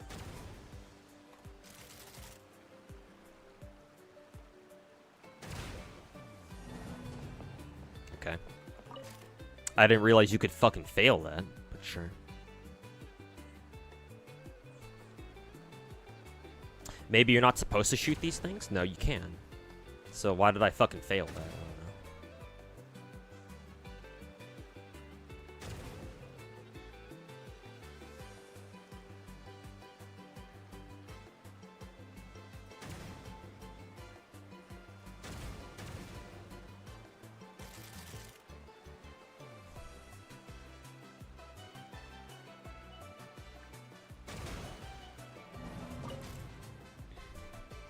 No problem, man. You catch you later. Hey, thanks, man. And yeah, have a good rest of your night, man.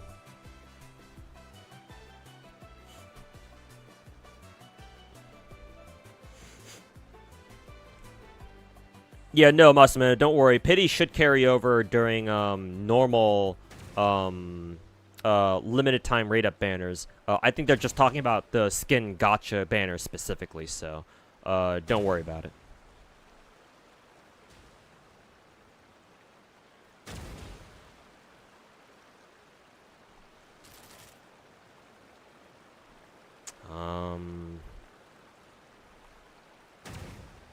Don't exactly have a fucking thingy here. Yeah. Is this challenge like fucking RNG or something? How the fuck is this shit supposed to work?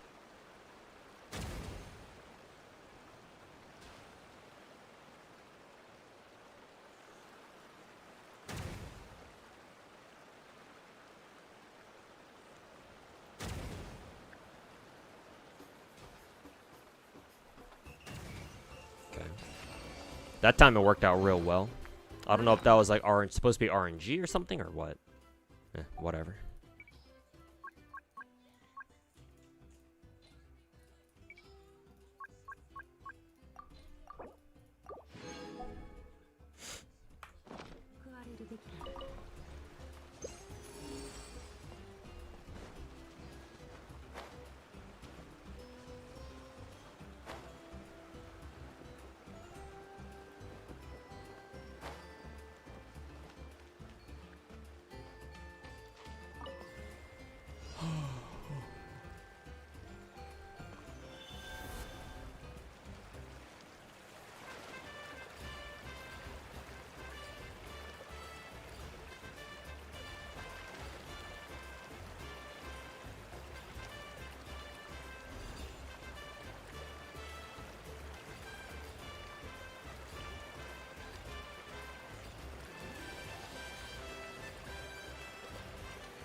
TLDR, Skin Gacha says that Mika's changing the following pitiably changed by an unknown amount. Well, it would have been nice to know how much.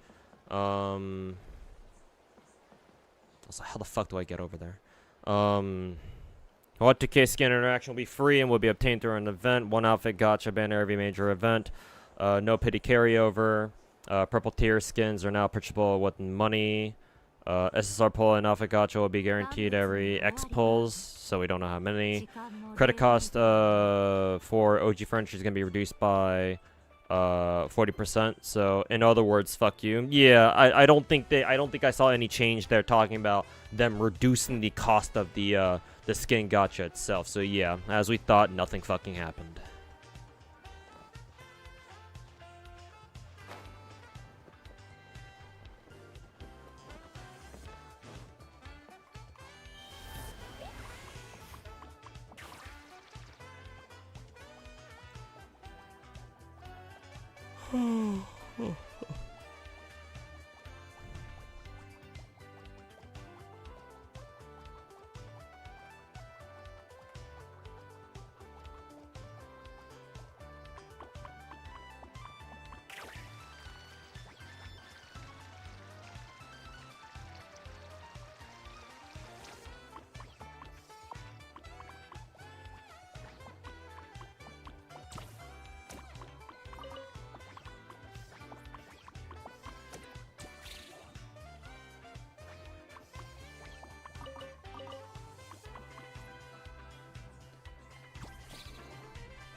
Oh, it's right here.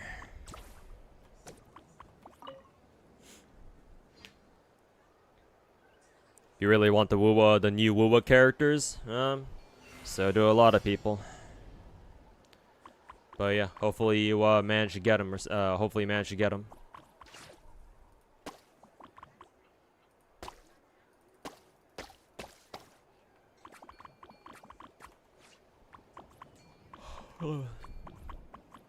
Oh, these things.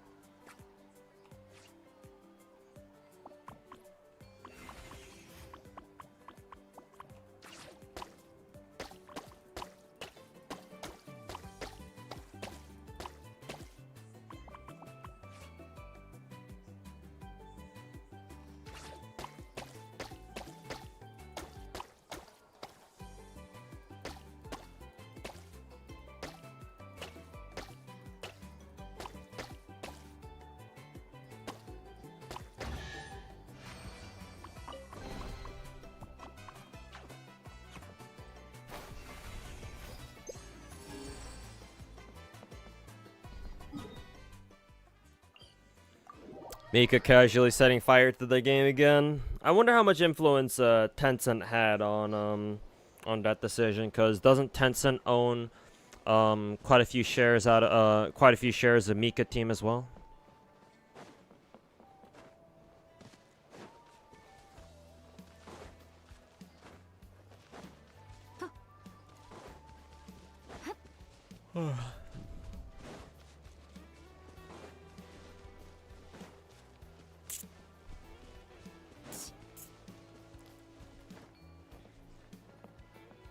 St. Tondas called Genshin summer event slop and a joke. Would you agree? Think you played the whole thing by now. What's your review? Well, anything St. Tondas says is fucking dog shit. So my default answer is always going to be he's a fucking retard and needs to shut the fuck up.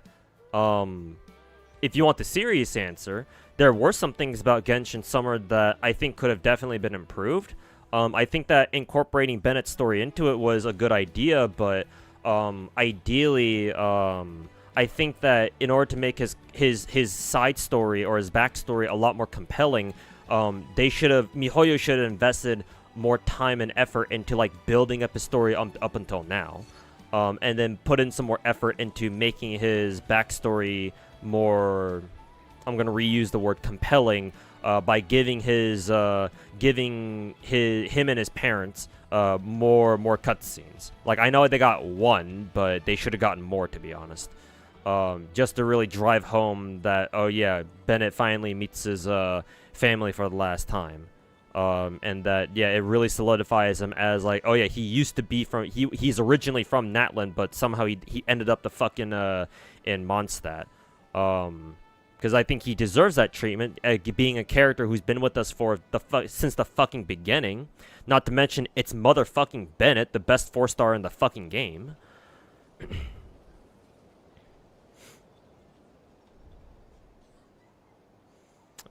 So there were definitely things that the summer event could have improved upon, but technically speaking, every Genshin event could have something better about it. So, hey, at least I actually cared about the summer event in some way. Can't say the same about any of WoW's events so far. What's that little bitch called Saint Tontus doing barking about another game's fucking event when WoW's anniversary exists? Fuck you on about? Tell him to shut the fuck up. Fucking retard.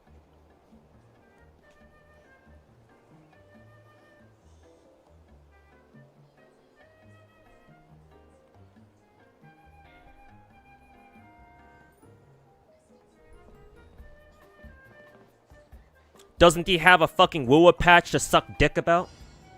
Or actually, he probably already did that. I think he can still milk that shit for another 2 or 3 videos, no?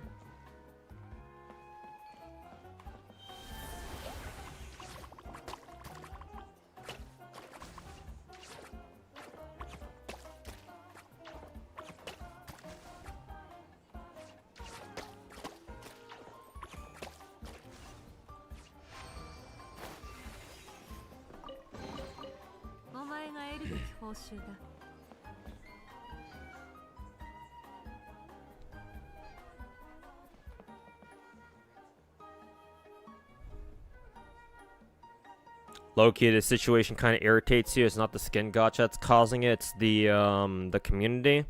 I don't know, man. Asking for $200 for a fucking skin and all its cosmetics and shit, and all the other cosmetic stuff. That's still kind of fucking scummy. I mean, people already didn't like it and don't like it when Nikkei charges fucking $60 for a gacha skin. So how else did you think people were gonna react, man?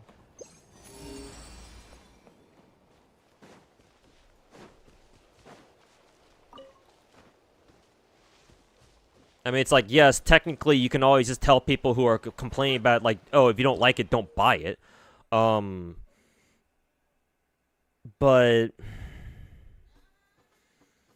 it's like GFL 2 is not a fucking main, like, a big 4 community gacha game, or it's not they're not the same as the community you'd find out of a fucking big 4 gacha. You don't have Hoyotards or Woowa dicksuckers playing GFL 2 for the most part, because GFL 2 is nowhere as big. So whenever we have a situation like this where, like, the GFL players are like, yeah, no, we don't like this. You can be a little bit more sure that they're actually being genuine about it, and they're not just being a fucking, a fucking Twitter tard bitching about it because it's like the popular thing to do.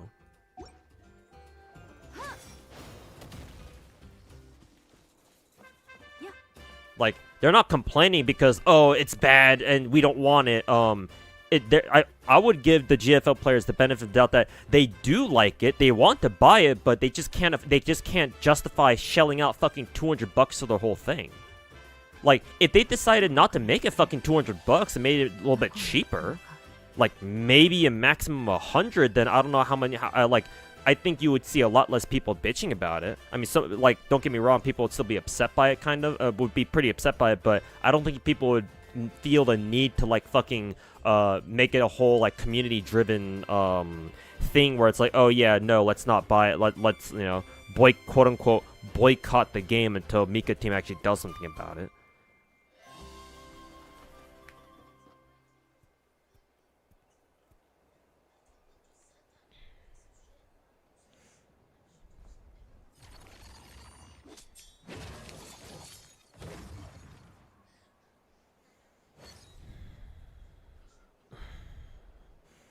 Some people are mauling at the free Rappi skin not being better than her gacha skin.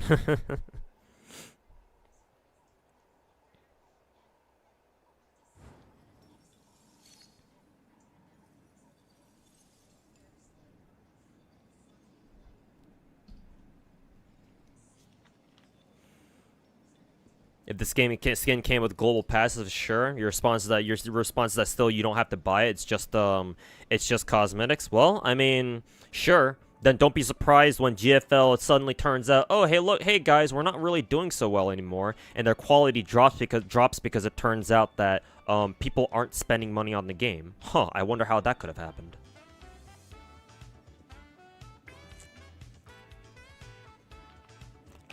Reminds me of that one comic book artist from a couple years back who was like, if you don't like how our comics are being written, just don't read them then. Or whatever the context for that was. And so people were like, okay, alright, fuck you, bitch. We won't read them then. And later on, it turns out that that lady got fired from her job and is now trying to look for another one, so, you know. Fuck around and find out, I guess. Not saying that that's exactly what's gonna happen to Mika, but how did Mika team respond, by the way? Nothing significant, as we kind of expected, so. Oh, what did he say? Shit. Want to give our colorful return to sender challenge a try? You can start from over there. Over where? Oh, it's right here.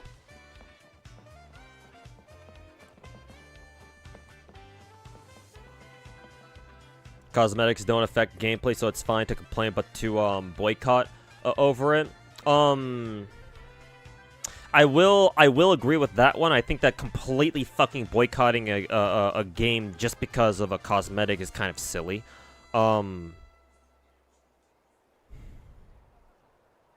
But hey, man, if we let Mika team get away with a fucking $200 skin, then what's gonna stop them from, like, maybe a year, like next year? Then what's gonna stop them from coming out with a fucking $400 gacha skin, aka GFL1 all over again?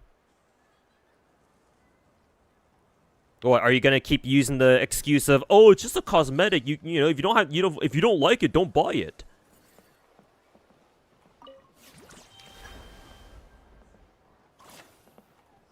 What am I doing here? Oh, right. I recognize these bombs.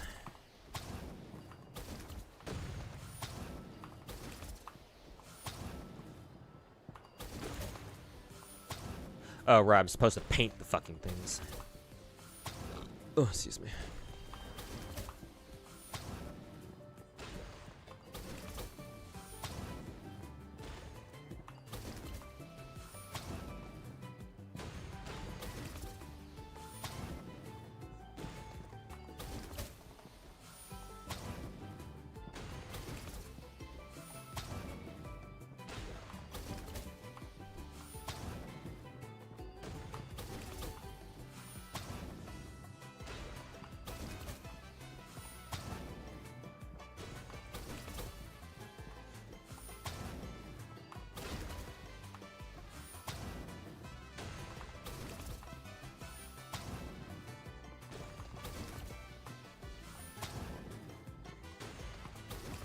Actually, am I supposed to color my side too, or would that be considered friendly fire?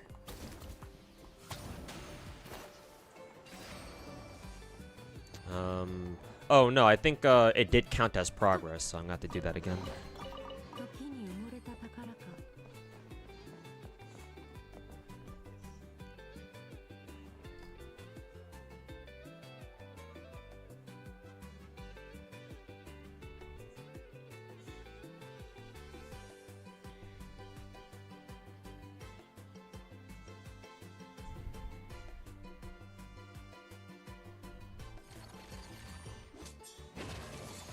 This challenge you're doing right now, time limit? No, these are just permanent challenges, kind of scattered around the map. This is not tied to the event directly. I'm just doing this for what is it? For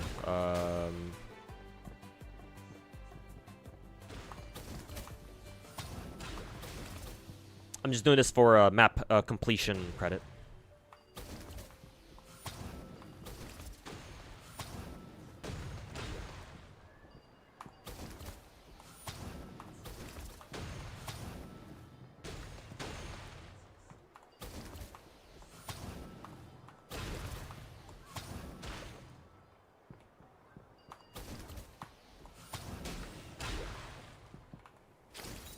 That's not what I meant to do.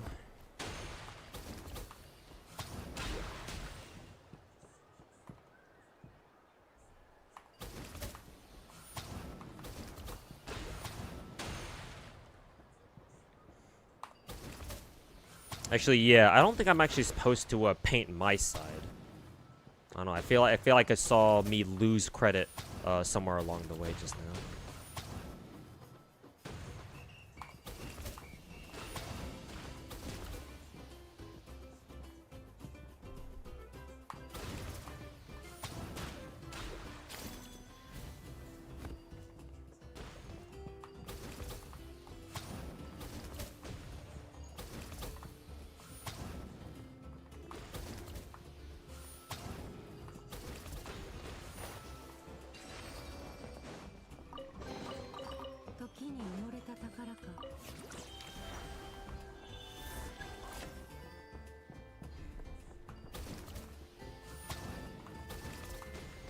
Huh. I wonder if the Saurians are like blockers somehow.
How much of have I explored of this? Only 65%? Really?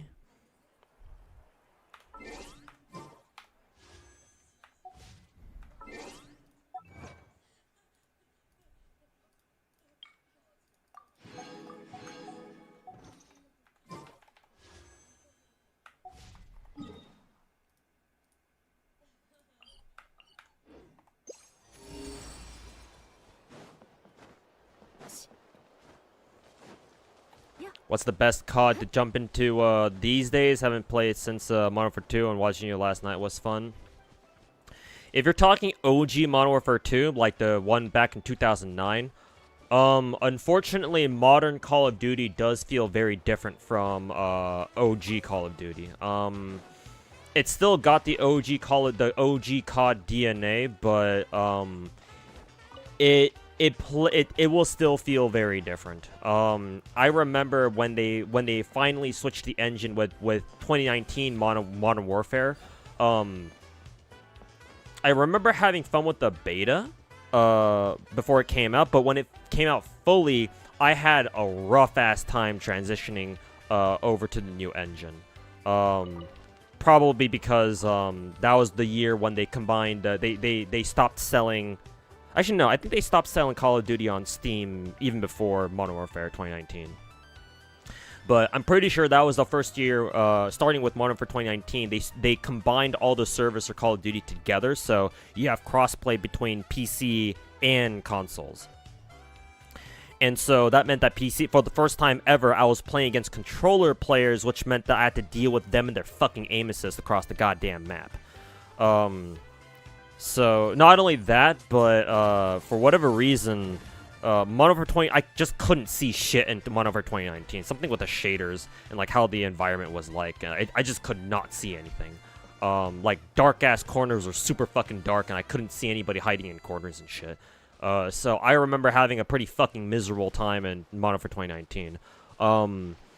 I honestly, I haven't really played any other COD, any other modern day COD, at least before Black Ops 6 came out. The one I played the most was probably either Modern Warfare 2 or 3. Probably Modern Warfare 2. Maybe 3, I forget which. I didn't really play much of Cold War. But Black Ops 6 was when I finally got used to the new COD engine, and I was able to go back to some version of how good I was at COD back then. So if you're looking for a Call of Duty title that's similar to the OG CODs, unfortunately, the OG CODs are a thing of the past. Are a thing of the past now. CODs these days they feel quite different. Again, it's still Call of Duty. You can still get you can still feel it, but it's definitely a lot different now. So honestly, I can't tell you which COD game out there would feel the most similar to OG Modern Warfare 2. For what it's worth, I am having the most amount of fun with Black Ops 6, but that's probably only because like Black Ops 6 is the first COD game that like I truly got that let me get truly comfortable with the new COD engine. So now that I know how the game plays or what to expect out of the game, and now that I've dealt with fucking, controller players aim assisting me across the fucking map for 2/3 of the fucking game, yeah, I've been able to adapt for the most part.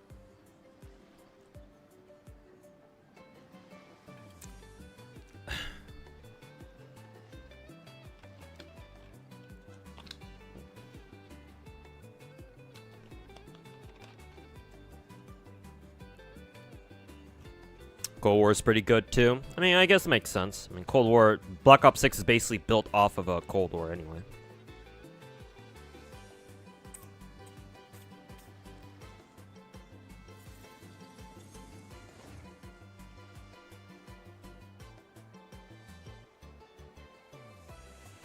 Is it saying true in your opinion that less successful a gacha is, the more generous it is, and less characters? Where? It depends on the gacha. If the developers decide to go down that route, then yeah, it certainly might feel like that has some truth to it, but not always. Like, look at Reverse 1999. Like, Reverse is a pretty successful gacha. There's no doubt about that. But is it as big as like a Big 4 gacha? Probably not. But Reverse is nowhere near as gooner as, say, like Brown Dust 2 or Azure Lane, so.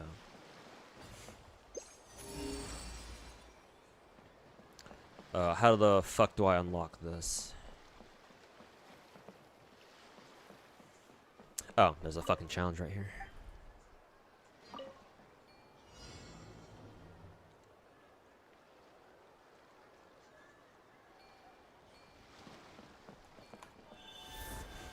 Aether Gazer grind. Yeah, surprisingly, I'll be playing some Aether Gazer today after I'm done grinding some Genshin, or I should say more accurately, once I'm sick and tired of trying to farm Primos for Ineffa just to not fucking get her.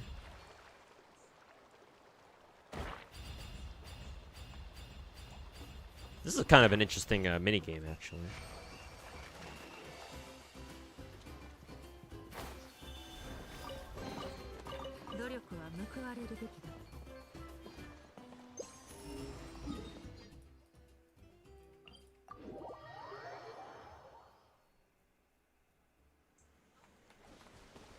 Was I picking up like $500 skins back in GFL 1 like hotcakes, or was I more selective? If it was for a character I liked, then I would go for it, no question.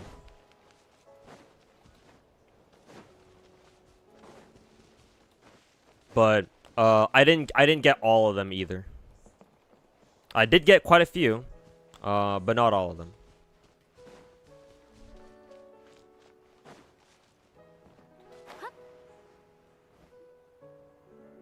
The free COD is the Battle Royale, right? Yeah, Warzone.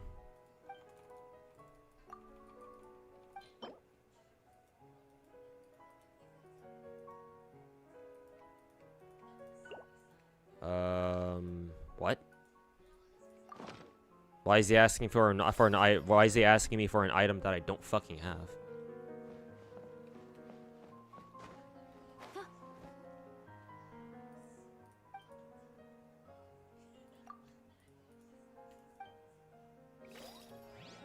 Fuck. No, cut that dude's fucking face off.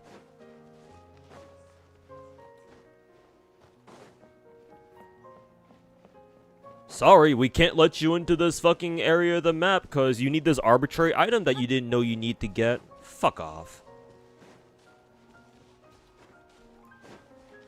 Fucking piece of shit, MiHoYo.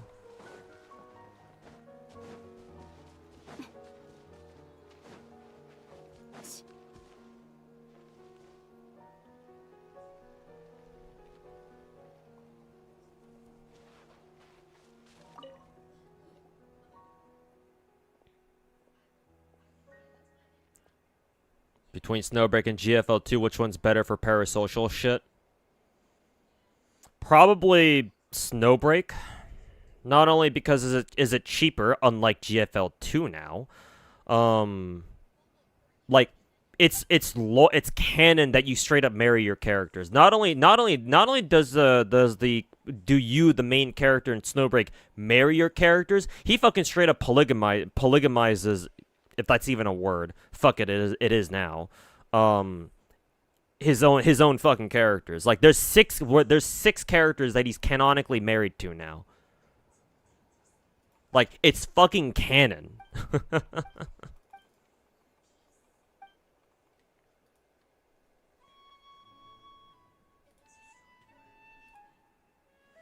So, strictly speaking, probably Snowbreak.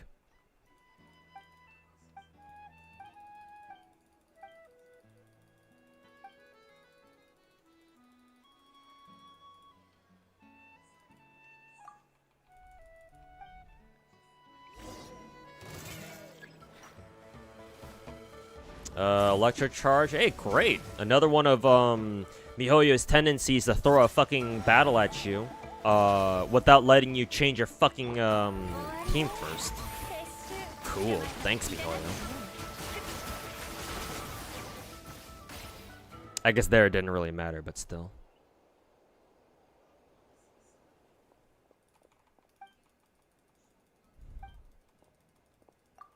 There's a cowboy modifier on the CN on the Chinese server. She looks really cool. Oh, interesting. I bought a $500 skin, and you're getting called stupid for being willing to buy pay $200 for a full interactive 3D skin. Unless you were talking about somebody else, I don't recall calling you stupid for saying that you know. I don't recall myself calling you stupid for being willing to pay $200 for a gacha skin, man. I was just trying to explain to you why people don't like that, but sure, if you want to twist my words out of context, then go ahead. It's not like people haven't done that to me before.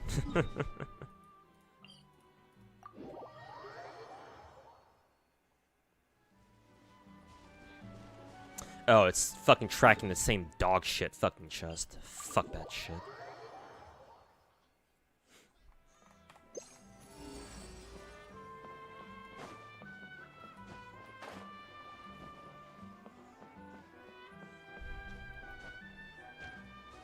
It was Twitch chat, not you. Oh, so you and Student actually do have something in common after all.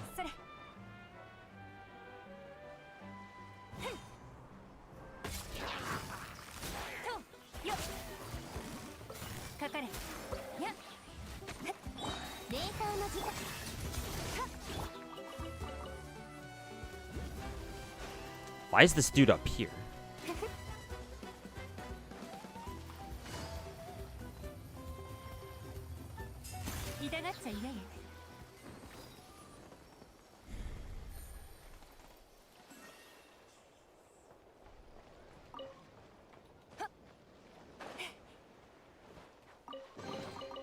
Wait, what? Oh, I made that comment because yesterday on stream... What's up with this dude? Yesterday on stream... After I told you two to knock it the fuck off after you guys were trying to argue with each other during yesterday's stream, student was like, well, Twitch chat was giving me shit too, so.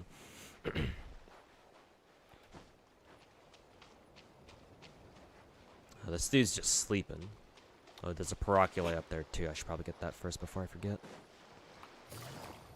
I don't know what those little guys back there were doing. I don't know why they're all gathered there. I wonder if I have to go wake up the dude who's sleeping.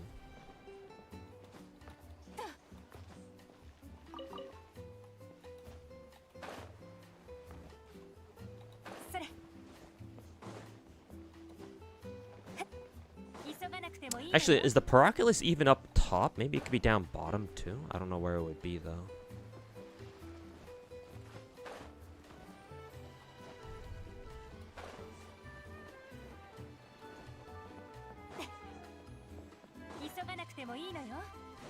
Oh, there's another chest over there too. Elon's skin looks good. Yeah, it looks nice. I have some people in my chat who kind of wish that it were better though, but take that for what you will. Oh, there's the other shrine over there. Good to know. God damn it.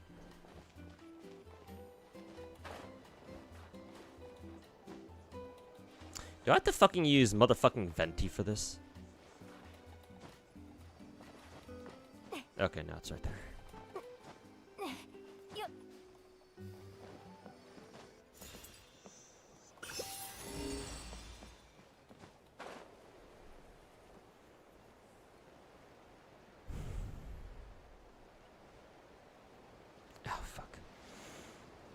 Favorite team is Changli, Rossia, Quick Swap. What the hell? Rossia and Changli on the same team? What's the logic behind that?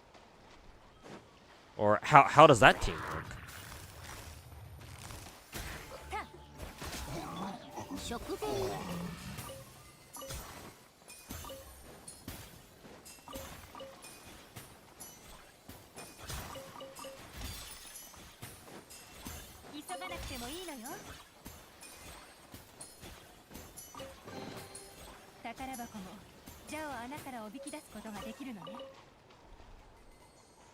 Venti in 2025? Should I have used Kazuha instead?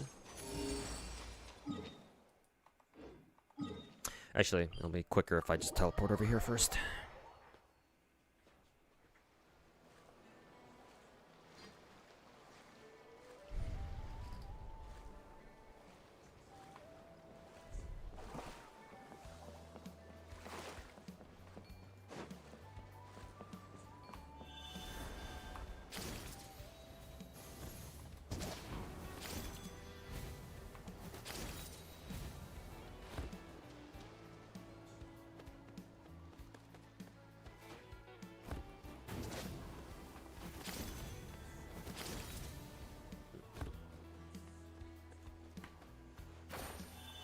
Well, that's awkward.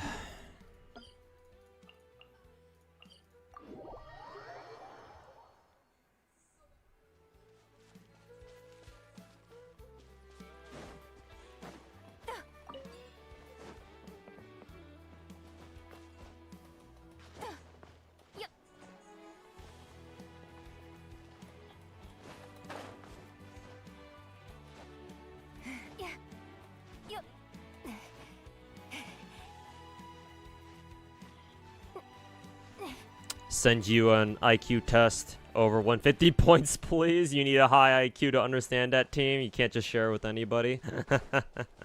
Goddamn, gatekeeping woo-woo teams now, are we? I see how it is.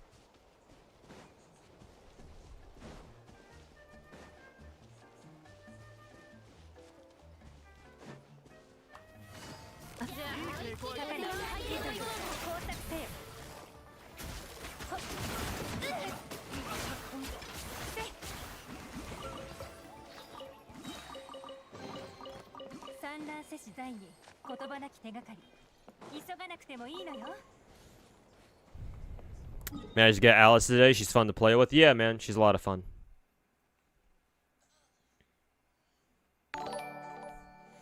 Hey yo, Pomfinator, how's it going, man? Thanks so much for the 64-month resub. Welcome back. So, Mr. 2, how's it going? It's going... I guess. Still got a lot of things to take care of IRL, but I don't know if you've noticed, but I switched places. I moved to a different place. So, new setup and all that.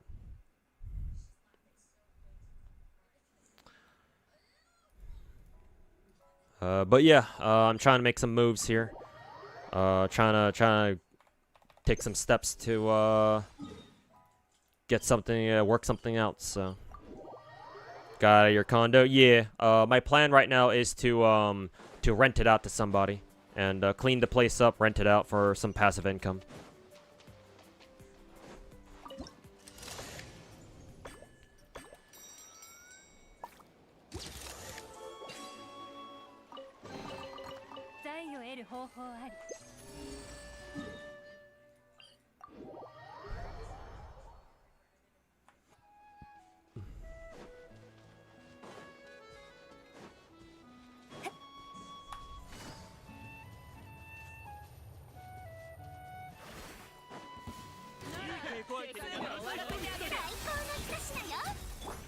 Passive income for gacha? Well, that and just for living expenses as I try to look for a full-time job to support myself.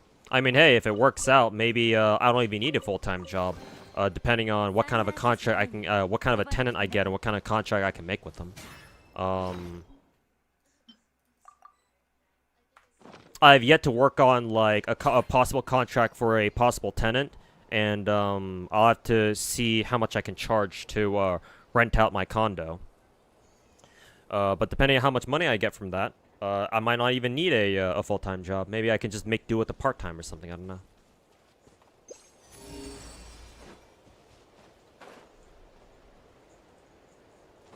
But yeah, ideally passive income for gacha, that'd be great. But I don't know if it's gonna pay that much.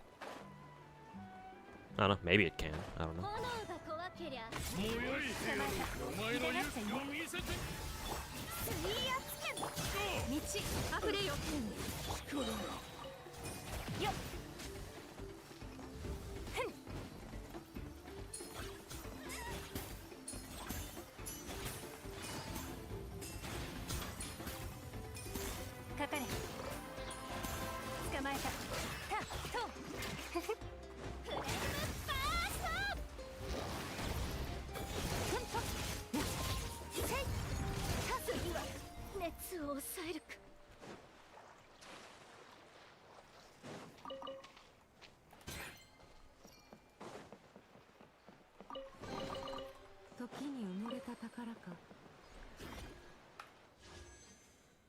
Hey, I'm 7 primo gems away. Let's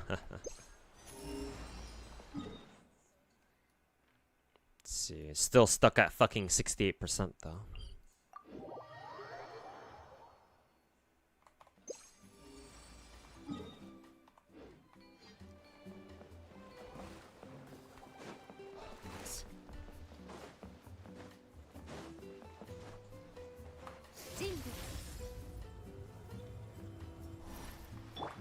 I've gotten to Uma. Yes, actually, I have. I don't play it very seriously. I'm just a casual horse enjoyer for now, but I actually do play. I try to play every day.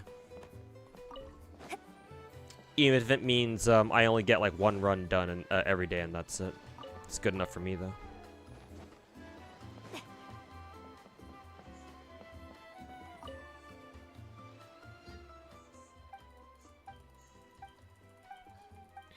Renting out the house is genius. Well, not just genius. For me, it's necessary at this point. Am I on 50-50 or guaranteed? I lost the coin flip for Ineffa last Friday, so, I mean, if I do happen to get a 5-star, then yes, it will be guaranteed. What's the Fatui guy doing here, by the way?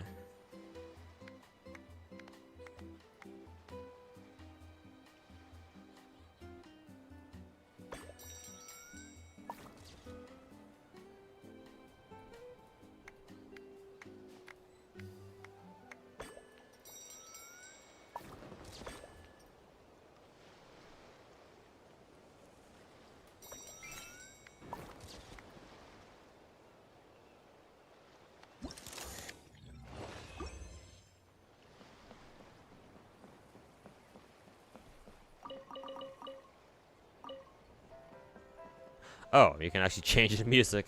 Cute. 急がなくてもいいのよ。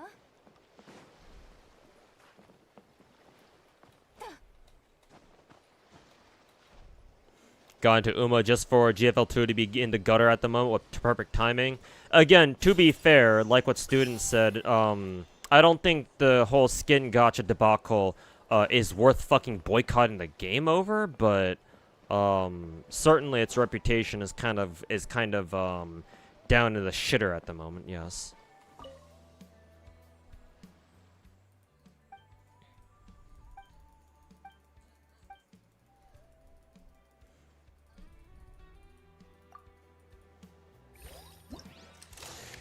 But yeah, Gray, I'm guaranteed for my next 5-star roll if I keep rolling on Ineffa. But the problem is that I'm at bottom of pity, so most likely I won't be able to get Ineffa before Banner rotates. Like, unless I spend the next fucking 48 hours grinding all the fucking primo gems I can from the rest of the map, but I don't think I'm gonna do that.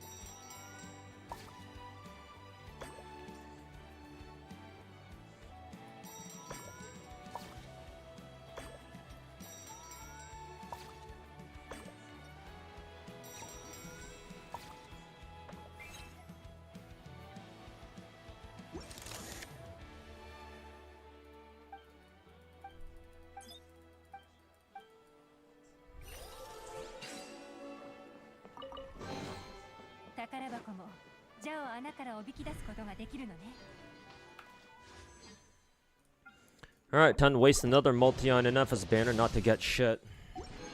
Cool, let's do it all over again, chat.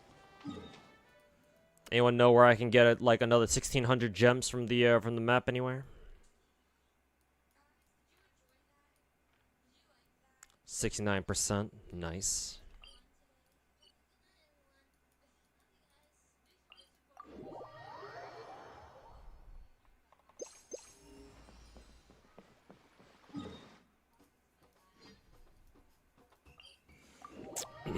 Abyss reset. I did that at the beginning of the stream, so I've already gotten all the primo gems from that.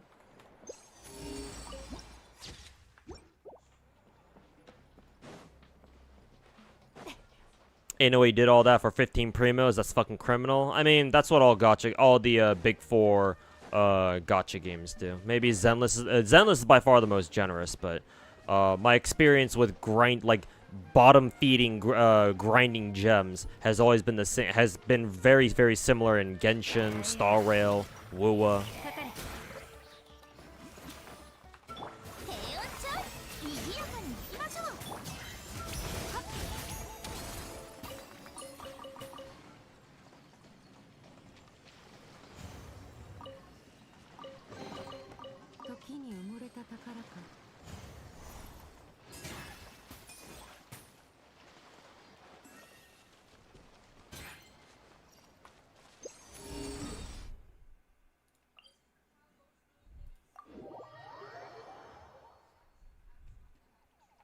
Plastic card and wallet. I don't want to touch those pieces of plastic.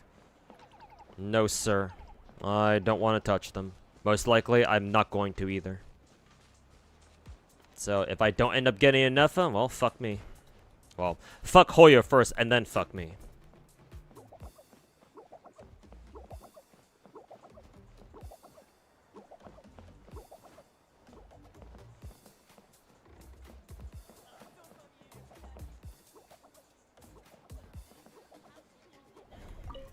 I wonder if these are challenges that I've done yet. Probably not.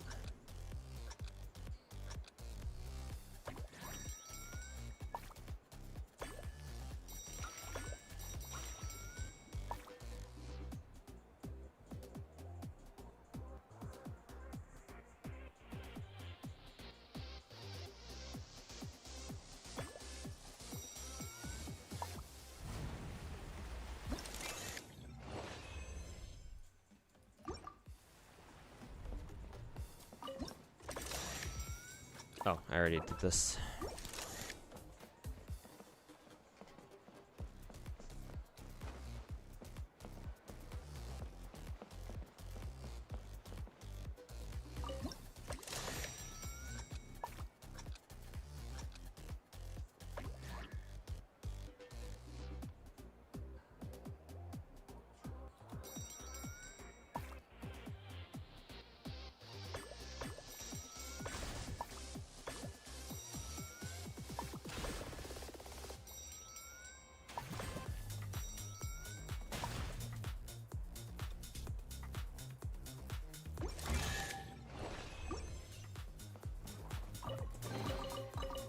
Huh, you got a fucking precious chest out of that? What was better than Genshin cause of loot mapper? In terms of in terms of just finding the chest, sure, but Genshin still has superior exploration experience overall. WoW's exploration is basically just a glorified fucking checklist.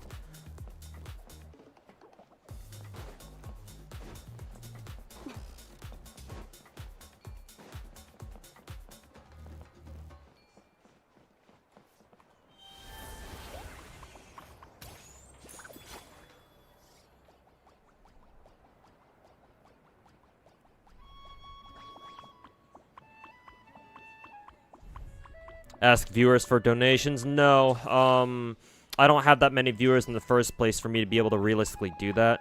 And two, yeah, like Finkel said, my name is an EO where I beg for donations to help fund my fucking M6 Alice or whoever the fuck he rolled for in Zenless. And unlike what Tectone wants you to believe, no, I don't think I'm the god of beggars. I think at this point EO is.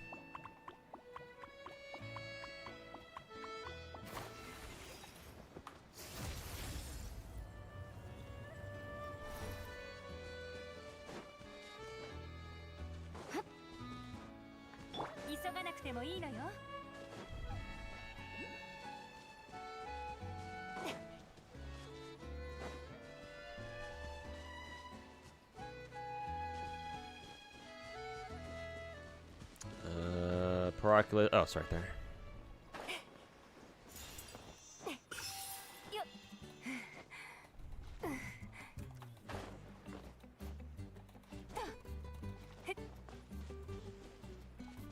You say Genshin is superior, but you need specific units to be able to traverse better? Well, that's called a skill issue. Well, not a skill issue, sorry. You have a patience issue.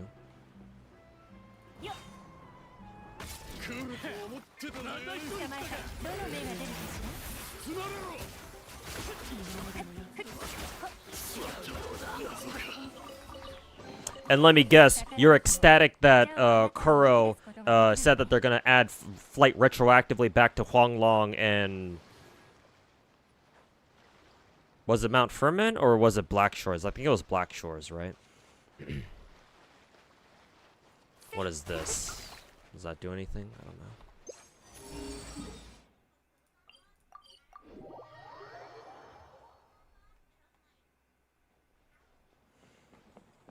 It's not a good thing to want to have to spend more time playing a gacha game. Normally I would agree, but when it comes to exploration, no, that's no longer an excuse.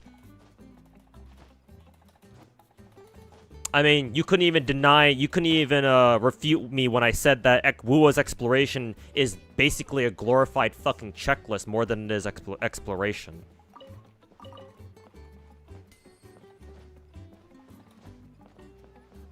When it comes to, if you have an open world gacha game, and it has a focus on exploration, not spending time on it is not a good excuse to... It's not a good counter argument. Cause like exploration, it's supposed to take time. Because if it doesn't, how the fuck do you call that exploration? Like, do you know what the word exploration means? Like you're not going to a grocery store picking up shit to eat.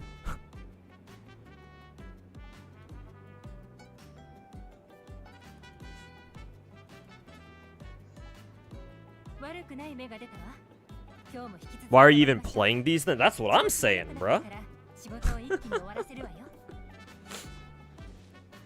They say you can fly on all maps now. Well, that's good, to be fair. I mean, that's how it should have always been, but... better late than never. Now, whether it's gonna be a thing in future maps, I guess we'll have to see.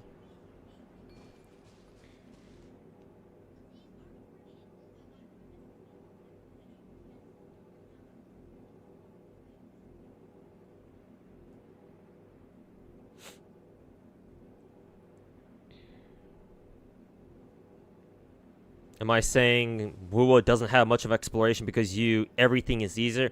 Rio, retype that sentence. I'm not sure what you're trying to get at. Shake off the salt for a second, take a deep breath, and then type that again. I don't want to misinterpret what you're saying right now.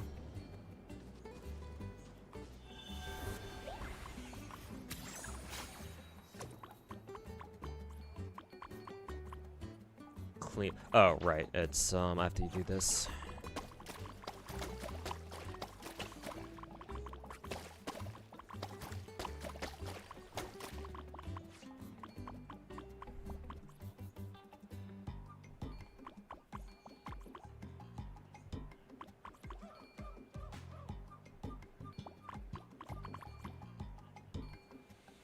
What time is it right now? 7:30. What else did I say I wanted to play? Oh, right, Aether Gazer. Aether Gazer, and I was said I wanted to try to get do a bit of CC and what was it?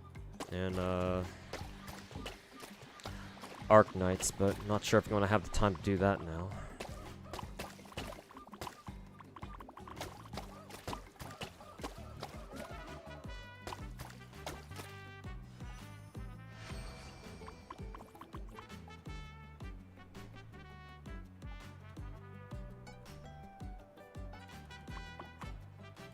Kind of awkward. Oh, the star. You were supposed to tether to the stars to get back. To go back.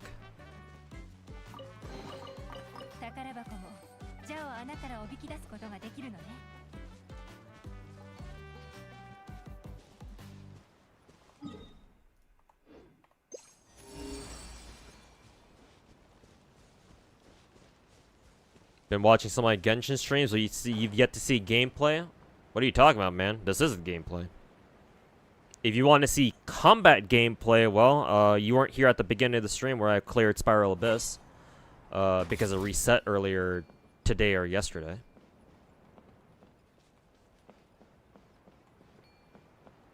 Which one is this? Do I need to talk to, this lady?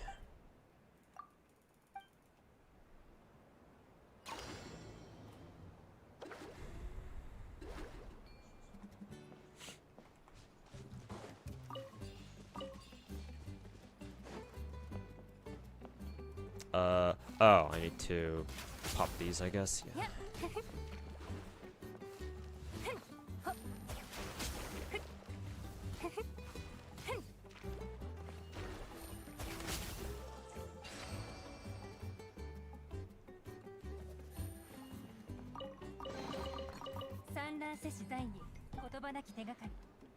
Because checklists are easy. I don't know if you did what I asked you to, Rio, but I don't think you did, so I'm going to assume that you're trying to ask me if I think Wuwa's exploration is easier because I call it a checklist. Yes, it is. However, I don't want exploration to be necessarily easy.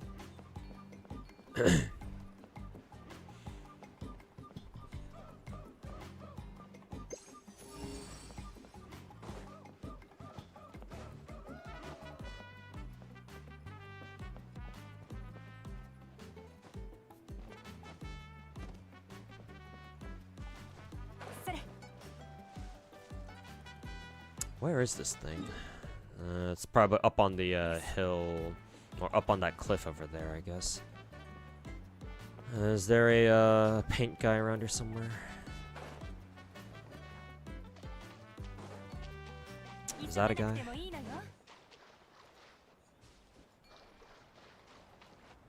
Yeah.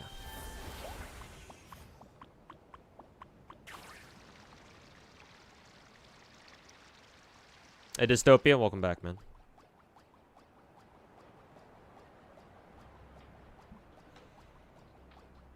Kuro also said no flying for future regions. Yeah, well, I guess if they just straight up announced it, just told people, yeah, no, we're not gonna, like, flying was just Arena Sita thing, so, you know, don't get used to it. Yeah, of course people were gonna be fucking pissed about that, because that shit fucking spoiled them. Honestly, now that I know that people, so at least, I don't know how many Kuro players are, like, or I don't know how many WoW players are actually legitimately pissed by that.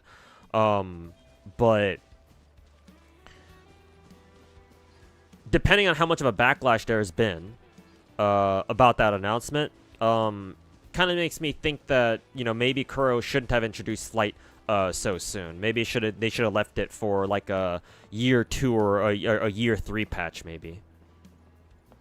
Cause like, yeah, like, what's gonna be better than Flight? What, instant teleportation? But technically we already have that with all the teleporters around the map.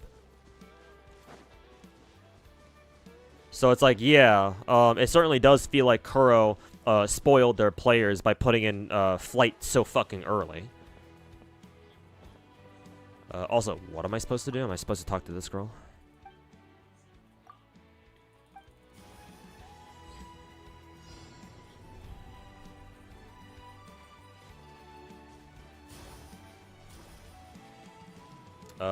No. Oh, right. I think I remember this gimmick.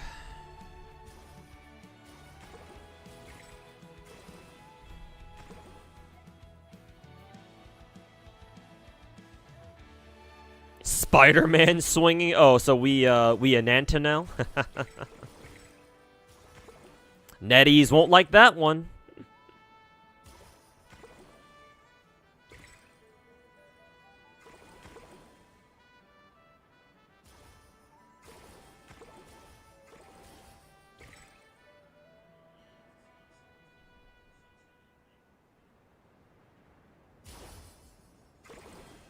Oh, am I supposed to fucking... Oh, yeah, okay. I am supposed to fucking feed the plants now.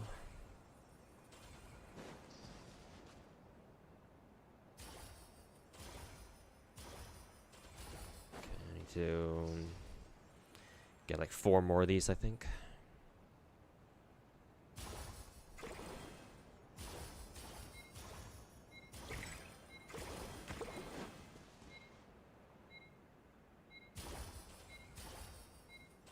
Ooh, just in time.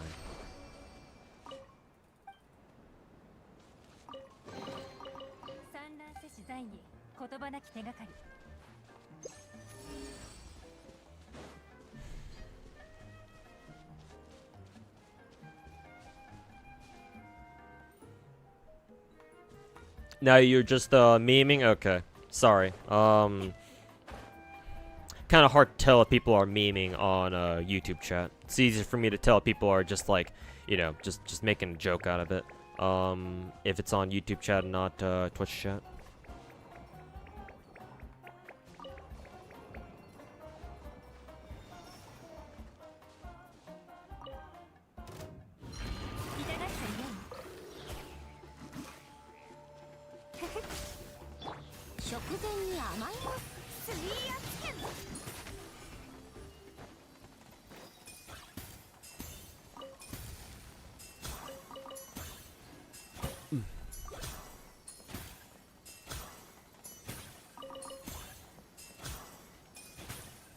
What was the point of that?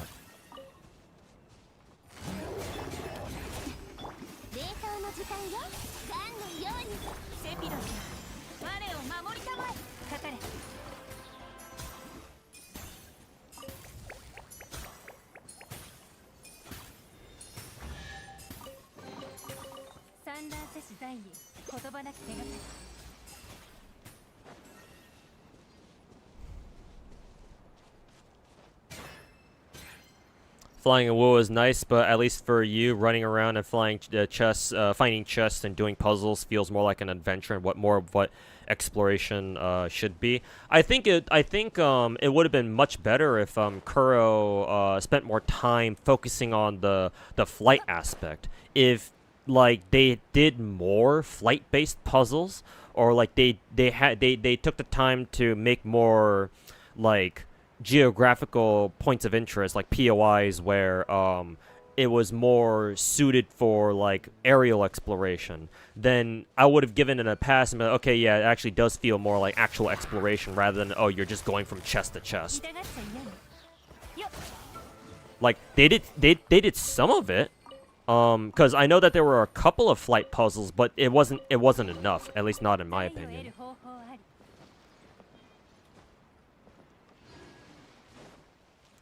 Oh, it's that guy. It's that guy from from Veressa's island.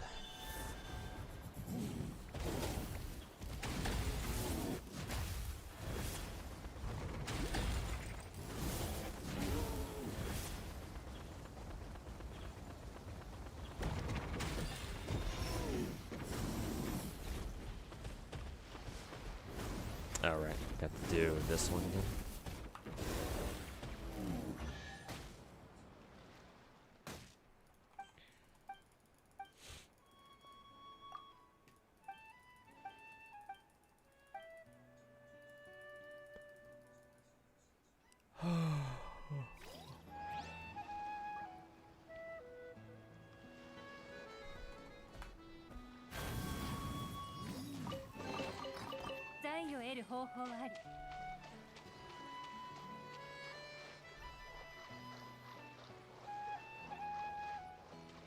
Anything is better than default running. Well, I'm not gonna try to change your mind on that, but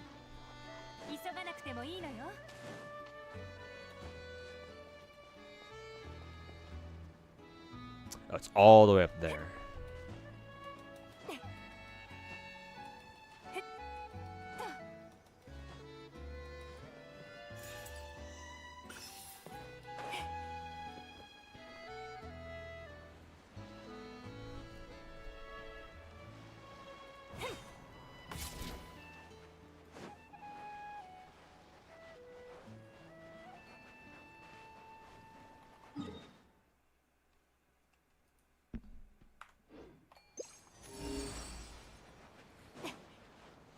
Isn't Genshin the same in going from chest to chest thing?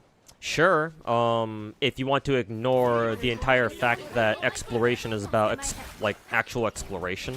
It's what Bubba in my Twitch chat is saying right now, where because Wuwa's exploration just feels like more or less a checklist, you end up not giving a shit about the regions as a whole. Like you don't stop to smell the flowers, so to say. So to speak, right? I don't care about Septimont really. I might remember some of the landmarks, but like the NPCs or like individual areas that you might have remembered, or you might remember better if there was no flight, because if not being able to fly means that you're forced to stay on the ground, and it takes more time for you to go around, so it's more likely for you to actually remember what the places you're running through. Whereas if you're flying around everywhere, well, chances are you're not going to see shit.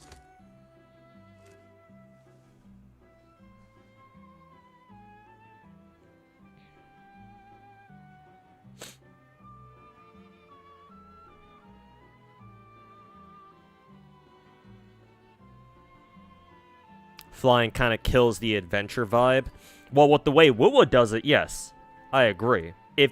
But like as I explained earlier, if Wuwa had leaned more into the whole like flight thing, and they had actually taken more time to design Rina Sita's exploration around the fact that you had flight, it wouldn't have been as big of a problem.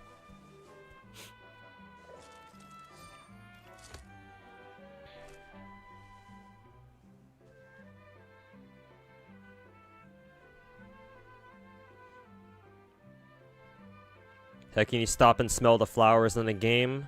I mean, why would you name yourself Carlotta's Thigh Highs when Carlotta isn't real? Feel like you just like Genshin more than Wuwa because you haven't said anything bad about Genshin's exploration? Oh yeah? Then explain to me why I put Wuwa as my fourth the 4th best gacha game that I play out of all the gacha games that I play, and why Genshin's all the way down to like number fucking 9 or 10. Fucking excuse me, Rio? You want to say that shit again to my face?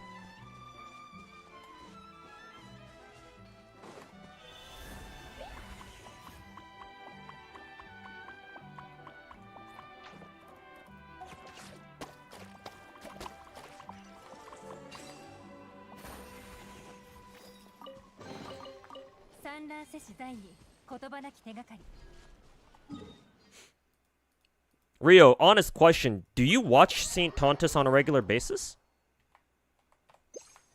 Because the way you talk like a rat. I'm not saying you are, but you talk like one. Do you think that just because I think that Genshin's exploration is superior to Wuwa's, you think that I think that, oh, I like Genshin better than Wuwa? Or that I think Genshin is a superior game to Wuwa? Do you think I'm that simple-minded? Do you think I'm that retarded?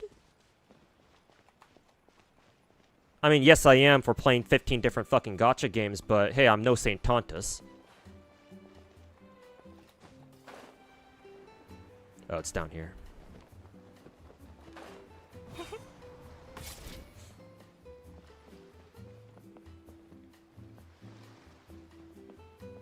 These guys are tagged as enemies, but they're not aggroing. Are they all like drunk or something?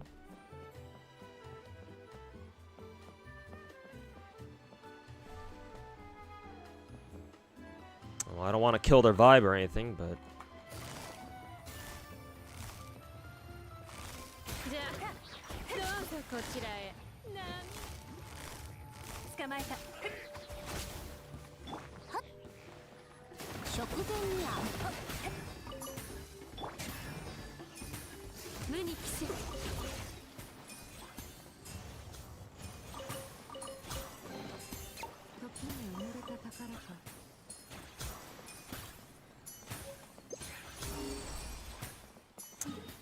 What the? Why is this one all the way out here? Oh, there's like a tiny ass island out there. Oh yeah, it's right there. Okay. I guess we'll just commandeer one of these dinosaurs then.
You're not here to sweet talk me? Well, neither am I. I don't care that you're a sub. I'm gonna tell you how things are.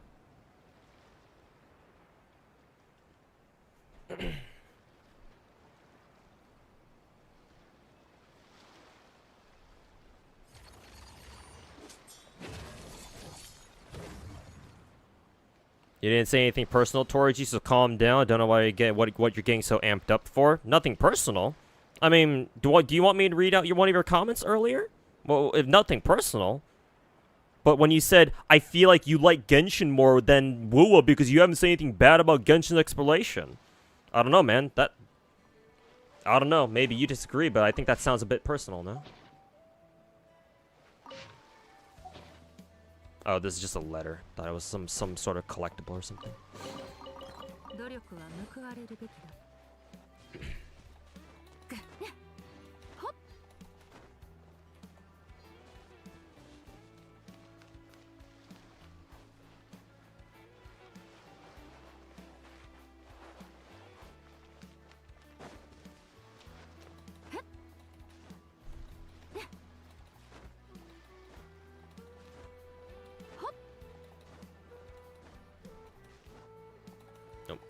too late. I feel like there's like a little paint buddy somewhere that I can indwell and just right up the side there, but I can't see one.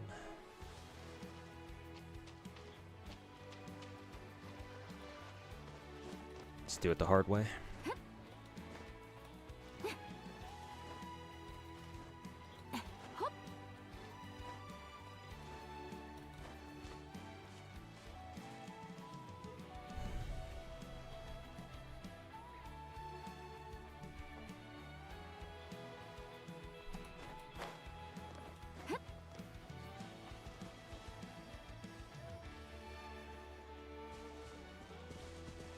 Yeah, I think you are supposed to get a paint buddy from maybe over there. Because I know the paint buddy has like a double jump. Probably reach that.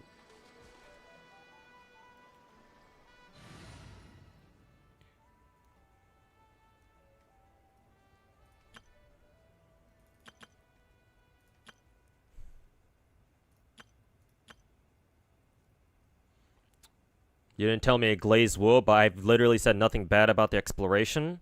So just because I don't say anything bad about the exploration, you think that I think it's perfect?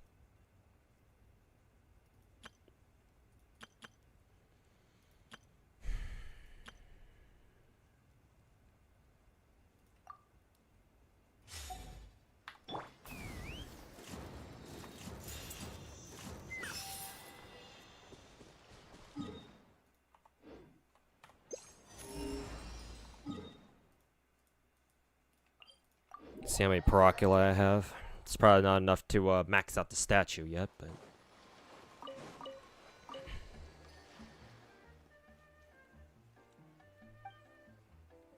It makes you look biased? I mean, considering this whole conversation started with you saying that... How did it start again? One of the first comments I remember you making was that, oh, but you need certain characters to traverse better in Genshin, though. So I could say something very similar about you, where even if you weren't trying to knock on Genshin's exploration, you certainly sounded like, oh, Wuwa's exploration is better because Genshin forces you to roll for characters who have specific exploration gimmicks or some shit like that. So I mean, hey, tit for tat, my dude.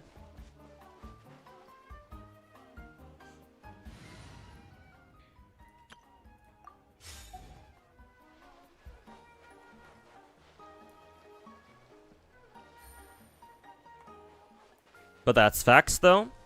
And I'm here to tell you that if you truly think if that affects your experience of Genshin's exploration, then like, I'm sorry, maybe Wuwa is the better maybe Wuwa is the more appropriate gacha game for you.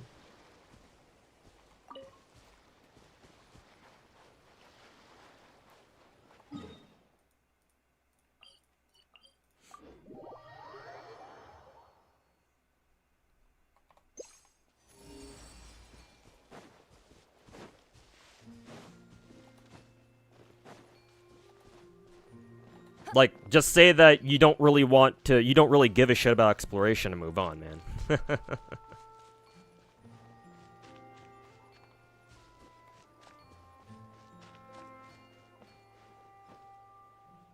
Where's the challenge for this one?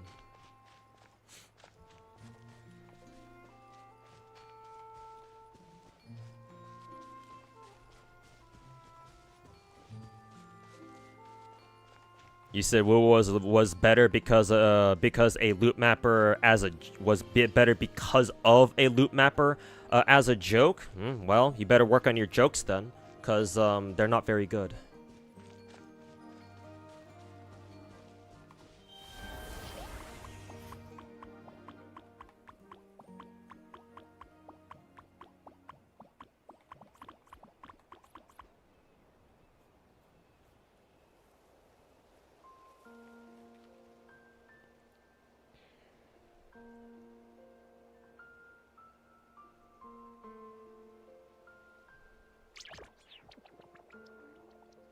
It doesn't, but it makes the game easier for veteran players. But for newer players, you'll have people like Nicholas, that fucking retard who gave up because of the exploration. Well, good riddance then. Imagine getting filtered by a basic gacha mechanic.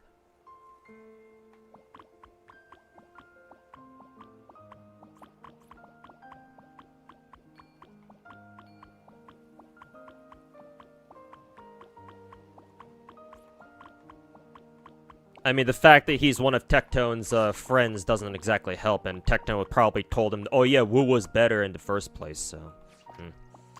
Unfortunate. Anyways, what am I supposed to do here? Maybe I have to talk to, Aloha first.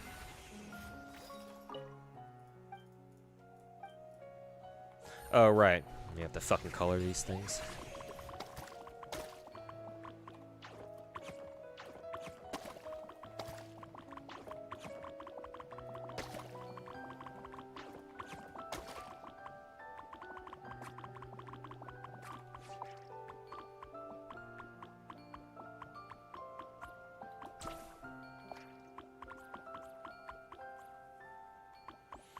What else do we have to, paint? Oh, we have to paint everything? Okay.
Why is there a chest on top of that thing?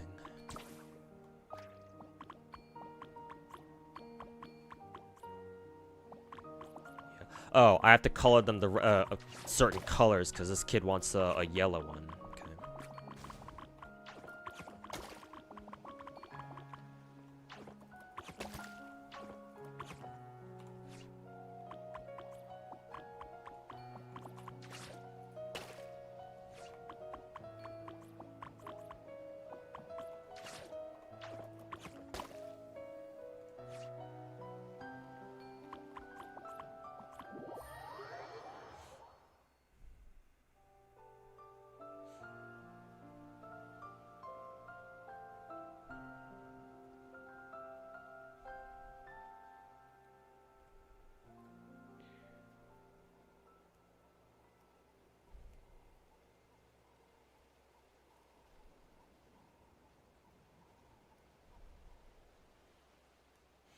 Genshin's exploration should be faster. Don't care if it's easy or hard, but it should respect your time and how you choose to spend it. Rather than focusing on exploration, which, hey, I'll give you that. Exploration can take some time. I think the bigger issue is that you can't skip story.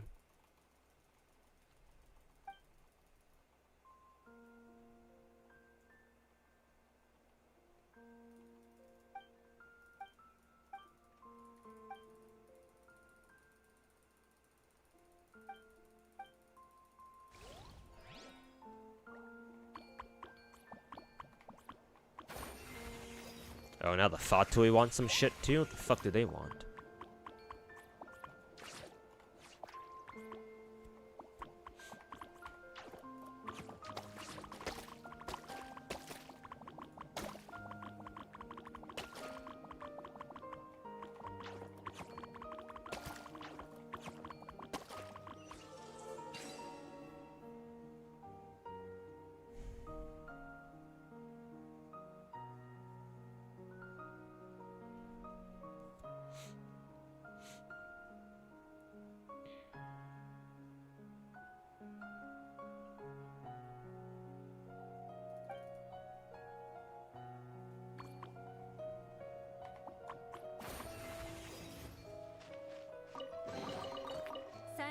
デザインに言葉なき手がかり。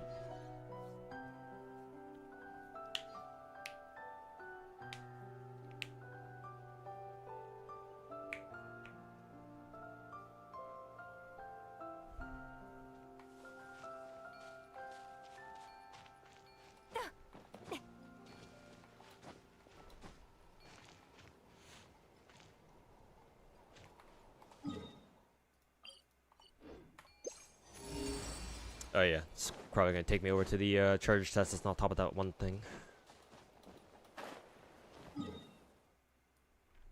74%. 急がなくてもいいのよ。 You hate the respect your time argument. I think it's a valid argument for everything except exploration. When you're talking about open world gacha game exploration, it's like, sorry, but I don't know how you're gonna make. I don't know how many shortcuts you want before it sort of like dilutes your overall experience whatsoever.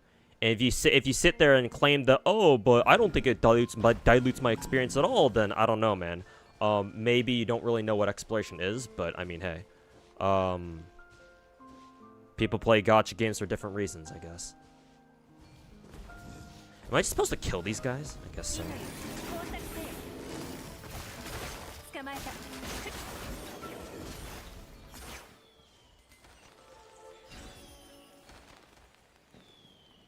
Some people have lives to live or have kids. I get that, but if you're gonna bring up the whole life argument, hey, I don't think you need me to tell you this, but life isn't fair. If you have a life and you still want to play gacha games of all things, sorry, you're going to have to deal with the fact that you're not gonna be able to do everything in the game. I wish that it wasn't like that, but not all gacha games are like that. But what else do you want me to say, man? In an ideal world, yes, gacha games shouldn't take that long to play or whatever, but like we don't live in that world, man. Gacha games as a genre have always been like this, where they take quite a bit of time to play. I mean, we're lucky that we're in a timeline where nowadays newer gacha games on average take less and less time or require less and less investment, so that's a good thing. I will say that. Overall, that's a good thing. I mean, even for me, where that allows someone like me to pick up a whole ton of gacha games without much trouble. Imagine if I were to try to pick up like 10 like old school gacha games. Oh god, that would be fucking miserable. But like, trying to use other normal people as an excuse to be like, oh, but you know, it's for those people that, you know, gacha games should respect our time. It's like,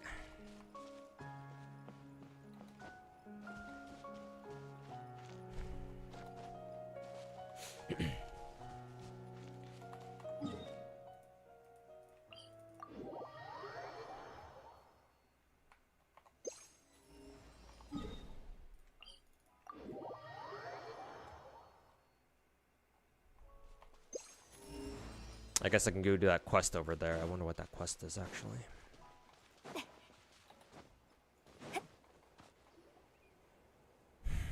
Like, I wish that normal people could enjoy gacha games, too. And that gacha games, aren't exactly conducive for, like, people who have busy schedules, but...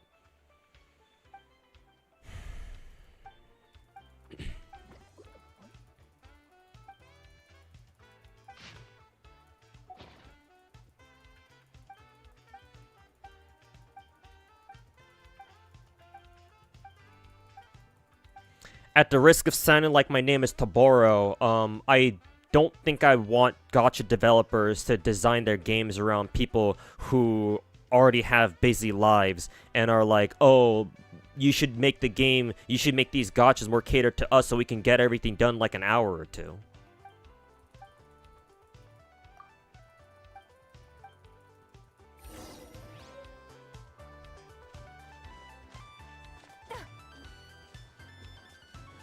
Especially if it's going to water down the overall experience of exploration for a gacha game at the same time.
That's fine. You won't be able to complete everything, but time is short for some people. So yeah, the games have to respect your time more. Well, that is our opinion, and I do say our because I do agree. But hey, ultimately that's up to the developers. If they want to make their gacha games super fucking grindy, then they will.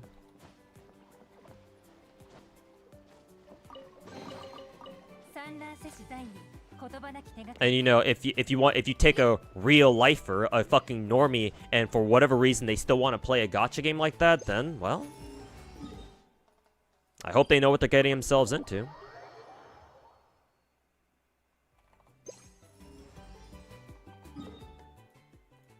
Let me try this island up here.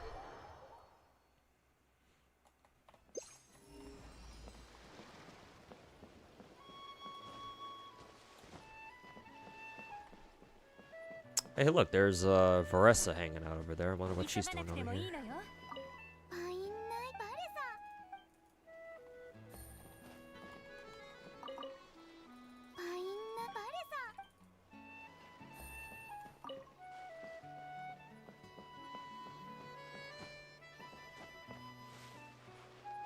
I think the biggest discrepancy in what we're trying to talk about, Rio, is that you want exploration to quote-unquote respect people's time, while I see what you're trying to get at. My opinion is that you can have other aspects of a gacha game like be done quicker, so that the gacha game overall in question respects your time. What I'm trying to say is that I don't think exploration should be subject to that, or if it has to be, it should be done in a way where your time is quote-unquote respected, but maybe through other ways, like for example rewarding you better, like if the game gives you more primo gems every time you pick up a chest or something, and not necessarily, oh, add flight, or oh, make your loot mapper bigger.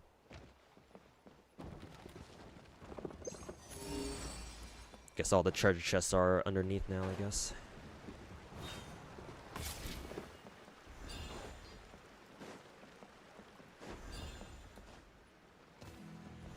Because after seeing how Wuwa's exploration has turned out, no, I don't want Genshin's exploration to look more and more like Wuwa's. I don't want that, sorry.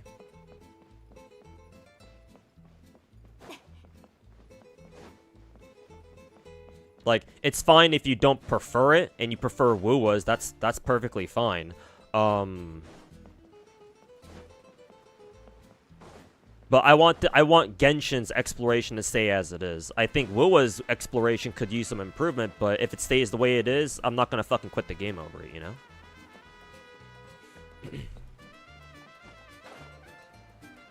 I will think that it's a shame that, gotta take this call, give me a second.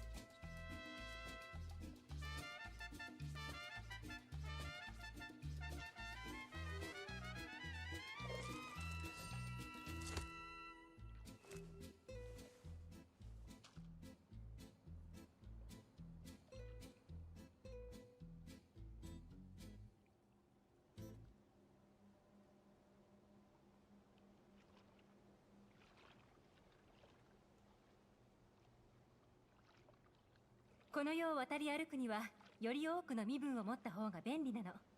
君にもいくつか作ってあげようか。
悪くない芽が出たわ。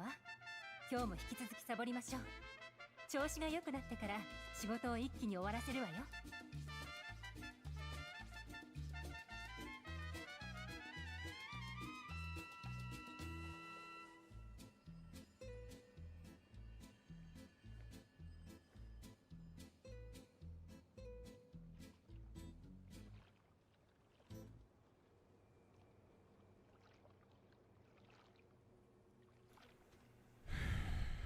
Okay, back. Bad news. I may have to leave pretty soon and cut the stream short. What I think I'll do is I have to leave for a bit, and then I'll come back in hopefully about an hour or so, and then start the stream again, because I did want to stream some Aether Gazer today. I think I'm gonna fucking hate living here too.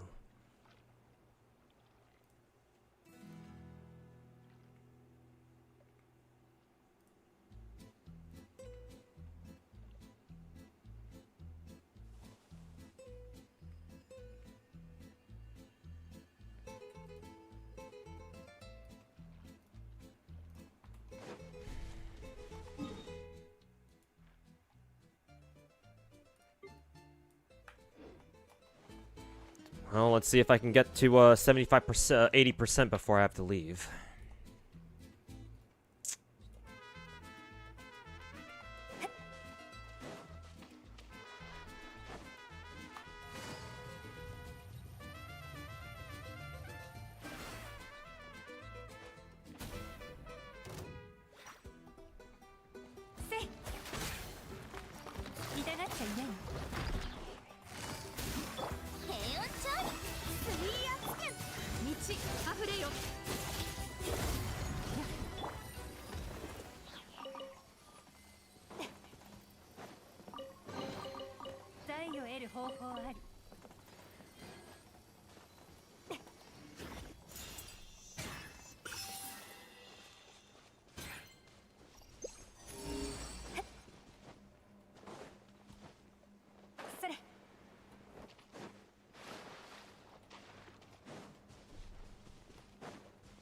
Did you get a neighbor complaints by neighbors? Not really. Something else. 急がなくてもいいのよ。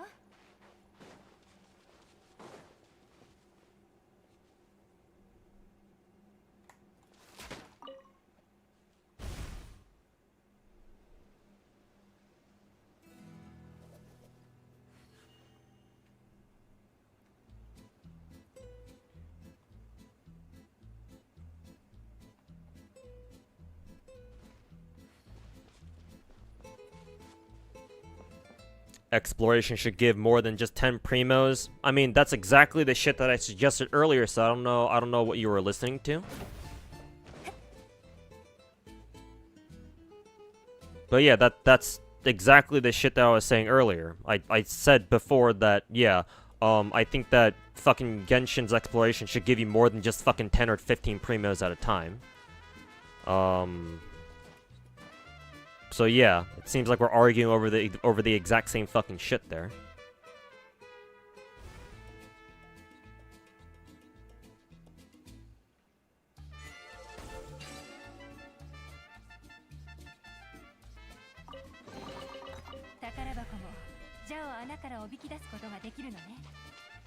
Willow chests are far from each other. Well, that's not accurate. Some of them are, but in Renacita, there are some clusters of there are some puzzles, if you can even call it that, where they're basically just clusters of chests all clumped together for easier exploration.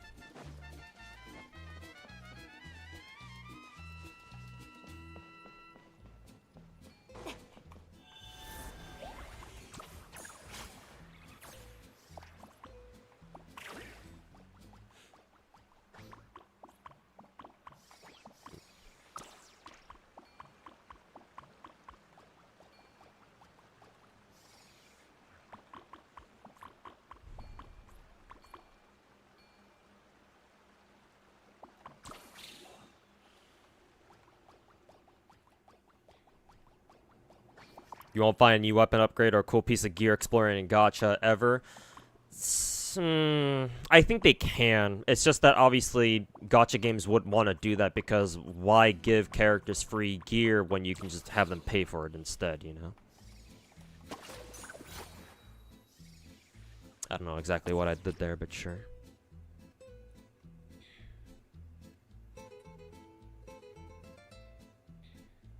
Like, imagine an open world gacha game. I'm not trying to talk about anyone in particular, but just a hypothetical future gacha game that's open world. Where how they decided to handle like weapons is that, oh, if you like fully complete exploration of like a certain region or something, then the game rewards you with, like, for example, the best in slot weapon for a particular class of character or some shit like that. And it ends up being a weapon that is very, very useful for a lot of characters, especially for a free-to-play build.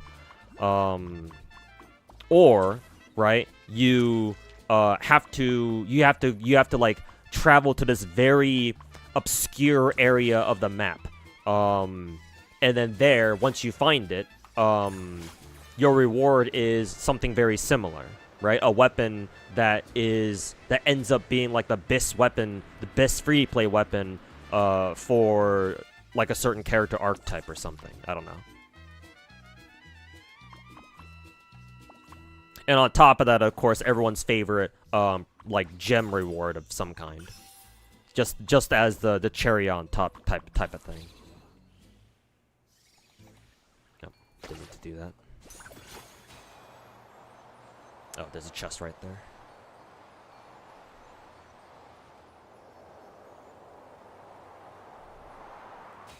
Do we think that Genshin is a cash grab with gameplay and lore on the side? Because these guys peaked at Fontaine, went downhill from there, never listened to complaints, never gave the community what they wanted or needed. It's confusing to understand what the devs want, what they will do. I see that you're new to gacha games, so welcome to the chat. I mean, that's your first chat, so you seem to have joined at a good time. Let me explain, cause I've been playing these fucking dog shit gacha games for God knows how long, probably too long, but hey, that's what I'm here for. Here's what you have to understand. MiHoYo operates the biggest gacha game in the world, and that gacha game is called Genshin Impact. It's by far the most popular gacha game in the world bar none. What that means is that MiHoYo, the company, they know they are operating the most popular gacha game in the world, and so they have what I like to call top gacha privilege, where they can do whatever the fuck they want. However it is that they want to develop Genshin, as long as they don't make any fucking major mistakes or fucking piss off their community too badly, they can more or less get away with whatever they want. So, when it comes to, like, player feedback or, like, suggestions on certain types of content, like endgame, they don't have to listen to shit. Why not? Because they can do whatever they want, and they have a big enough player base to be like, oh yeah, they'll still pay for gacha. They'll still pay for, They'll still pay for characters, every new character that comes out, you know, every new patch or whatever. So, players can bitch and moan all they want, but at the end of the day, MiHoYo's still getting paid, so what the fuck do they care? Not to mention, they are definitely playing the long game, where, what do I have to do with this dude? They're playing the long game where they want to try to extend, they want to make Genshin last for as long as possible, right? Because Genshin's, again, the most popular gacha game in the world. It's still, even on an off month where there's not really much going on and there's no, like, super hype character that everyone's looking forward to, it still makes an easy 20 million a month. Like, that's the amount of money that most other gacha games would either dream of making in a single month, or they can, like, try to muster it as part of, like, a special, like, anniversary type thing, but even then, if they can do that, they'd be lucky. Again, for most other gacha games out there. Yes. Meanwhile, Genshin basically makes that kind of money in their fucking sleep, for the most part.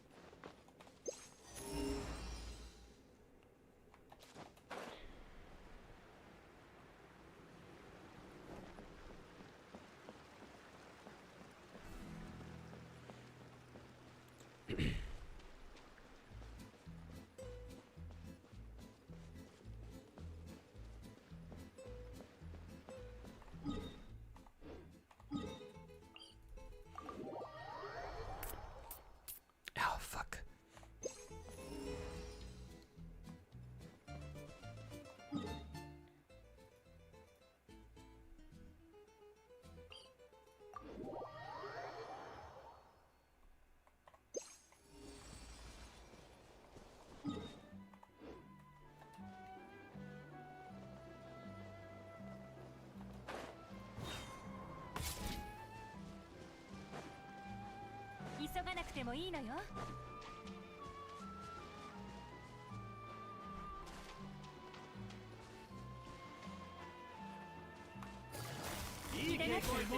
Think Genshin's the king of gachas? Well, I mean, it's certainly the biggest gacha out right now. Yeah. And that will not change. I like to call Genshin the World of Warcraft of gacha games because all these other gacha games gonna come out and be like, oh, we're the Genchin Killer, and, you know, they're not gonna kill Genshin at all. They'll probably just kill themselves first before they kill Genshin.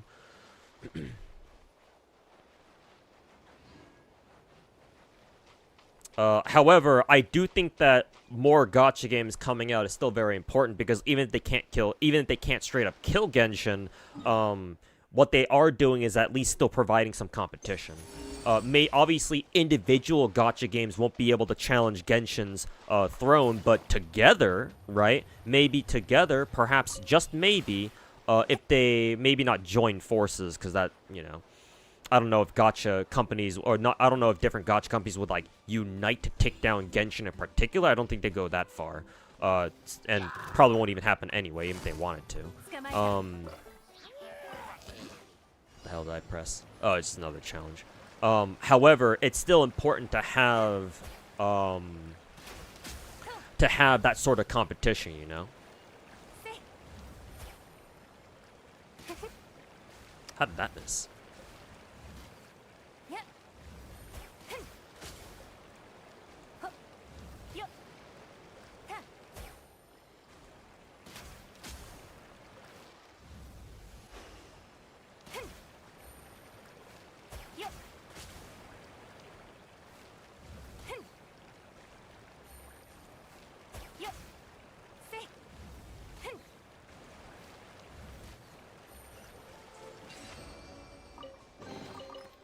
So, upcoming gacha games should at least try to make a name for themselves, especially if you're like one of the more big production gachas, like, you know, some of the ones you may have heard of before, that are coming out, like Arknights Enfield or NTE or Silver Palace or some of the other games that have been announced.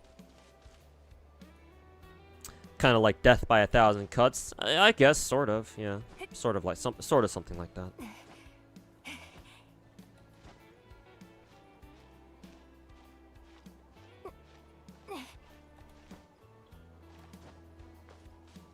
You wish more people would play WoWa? I agree, only if they have the right attitude about it. Because there's a lot of WoWa players out there right now that I don't think are playing WoWa for the right reasons. You might hear me call them rats. Oh, I think this is the treasure chest that I'm not allowed to access yet. Fuck this asshole. Oh, I got it. When did I get this? Alright, fuck you. Get out of my fucking face, asshole. I will say this without me ranting about like St. Tontus and the other fucking dipshit rats out there. Ignoring them for a second. Because for the moment I'll trust that you're not a rat yourself.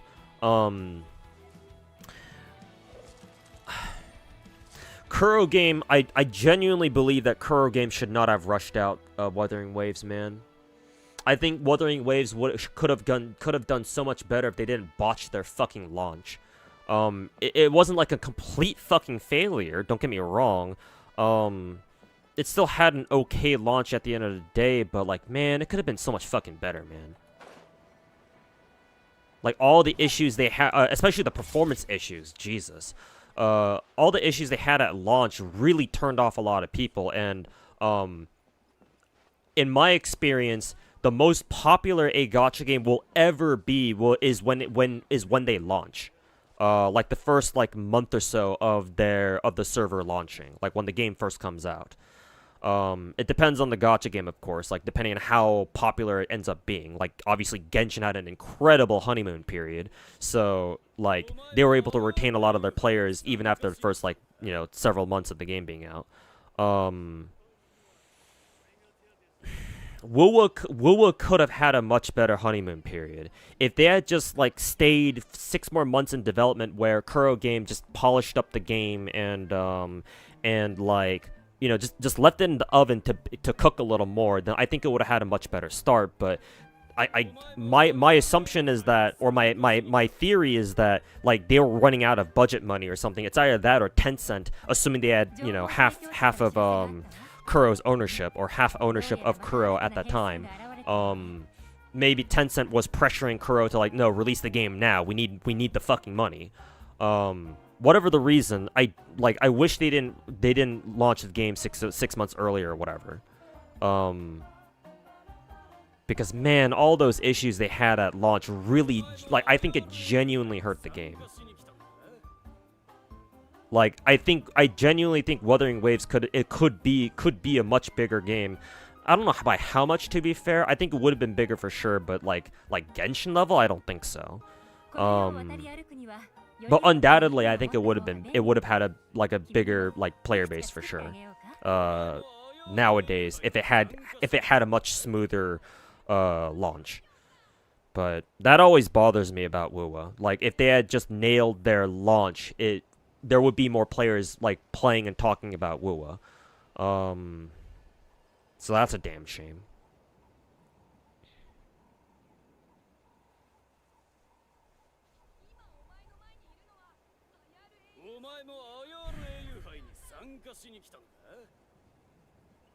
Maybe Kuro had to rush it. Yeah, like, I want to give Kuro the benefit of the doubt that they may have wanted to, like not release the game so soon. I mean, the Kuro devs fucking went through that shit when they had to, you know, crunch overtime for like a fucking month or two straight, fucking fixing the game after it came out. But, like, why would they want to do that in the first place, you know? If all they need to do is just keep the game, like still under development for another 6 months, and they could have avoided like 1 month of absolute fucking development hell, then I think they would have taken it. But yeah, they were probably forced to one way or another.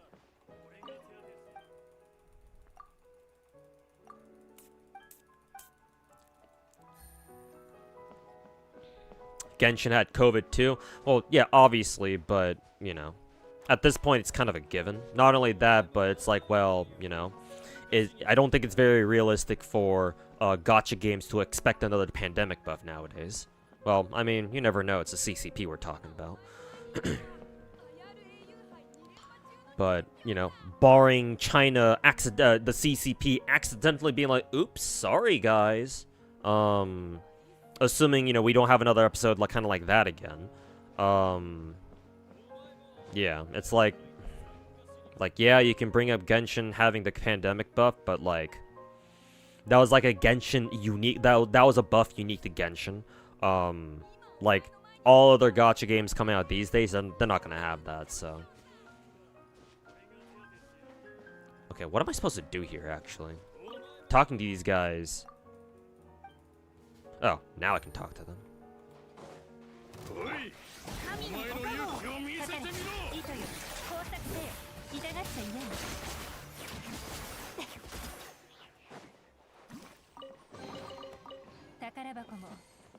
WoWa already is mainstream. Technically, yes. I do call it one of the big four for a reason. So, yes. Let's see. I guess I have to challenge these people first.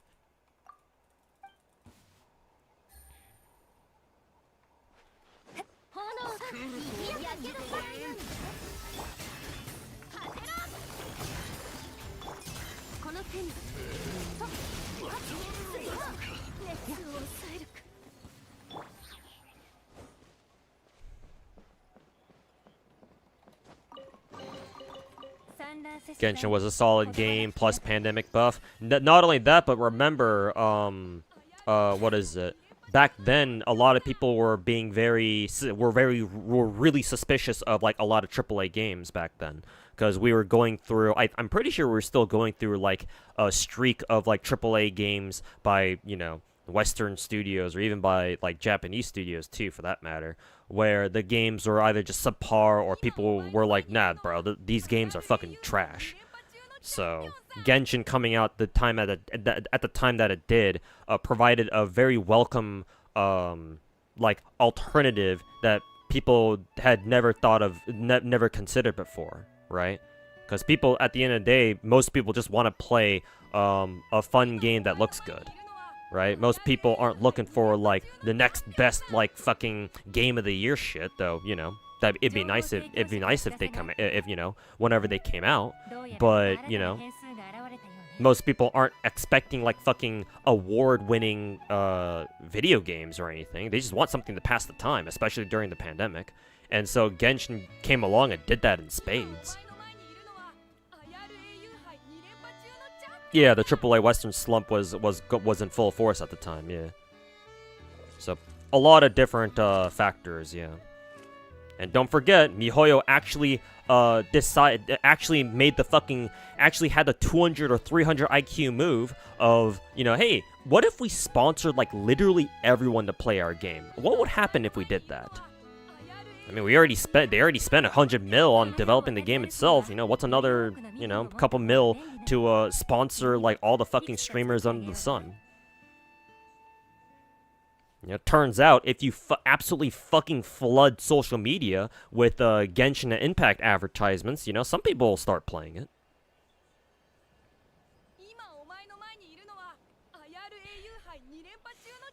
Once Human did that. I guess, unfortunately for them, actually, no, I did see a lot of, people, I do remember a lot of VTubers in particular, play through Once Human, I think. Excuse me. Oh, this is funny, this is kind of like a Pokemon battle.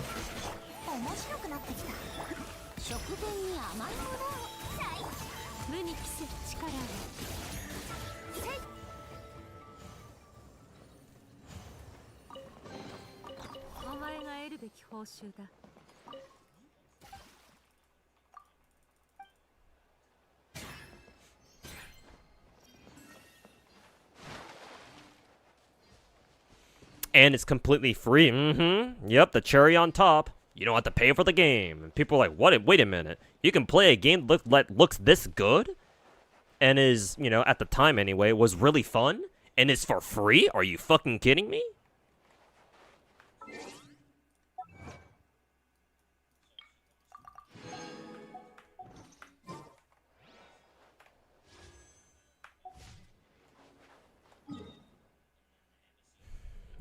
How far have I gone? 78%?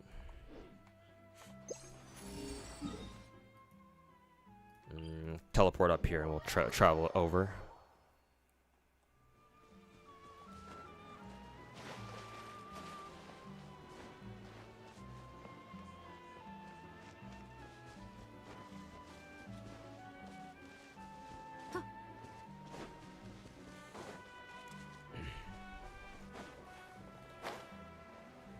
It's not some mobile chibi game? No way! Exactly! Yeah, man.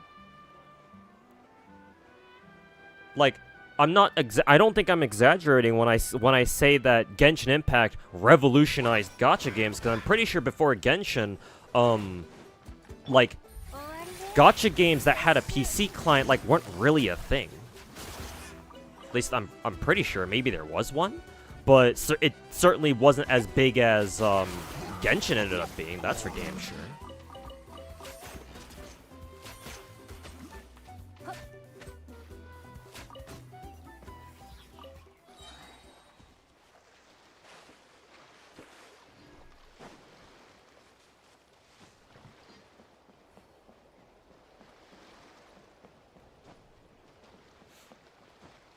Even where you live down in South America, there were Genshin public transport passes, and they sold out on a day. That's the power of the brand, man. That's the power of fucking motherfucking Genshin Impact, bro.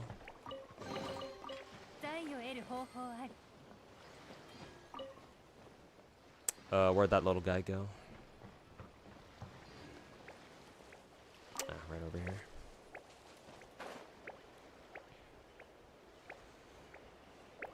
You've been playing your gachas on emulators? For the most part, yes. Oh, no, there's two of them.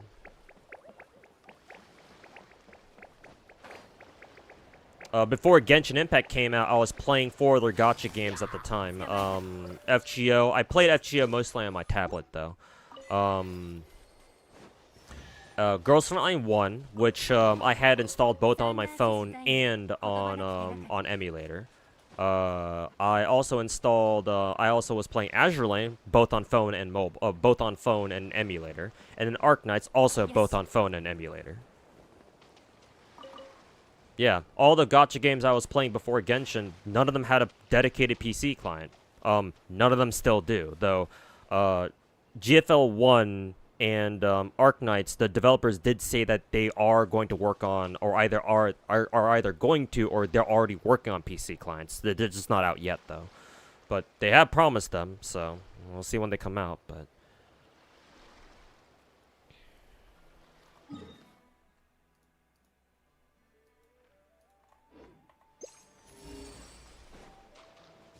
okay, hopefully this last little challenge will get me to 80%. And I'll call it a stream for now. Man, it's all the way up there. Fuck.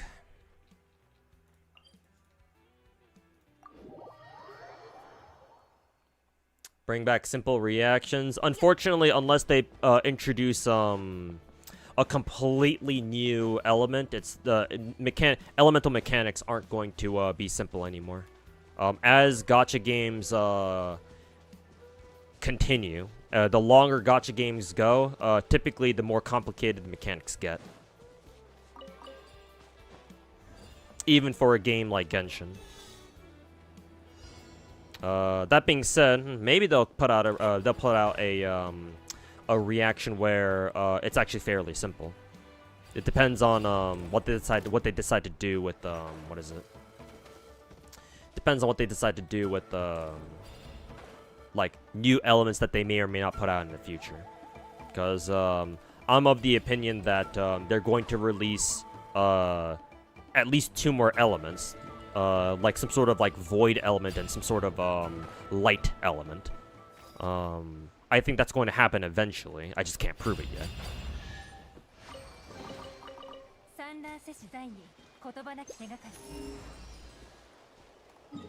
God damn it, am I still at fucking 79%? Fuck you.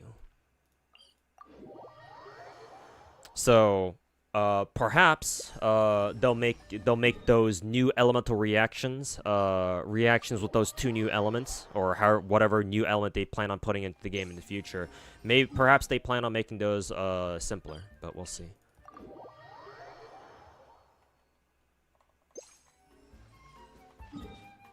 Man, did I already find all the fucking chests? What the hell?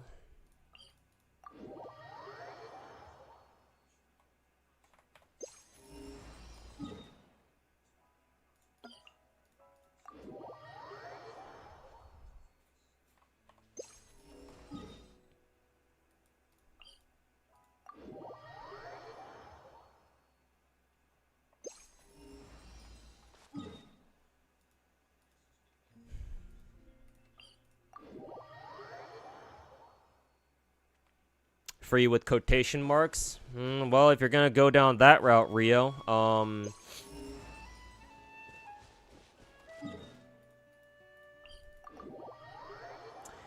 if you succumb to the pressure of spending in a gacha game, then skill issue. Shouldn't be playing gacha games in the first place, my friend.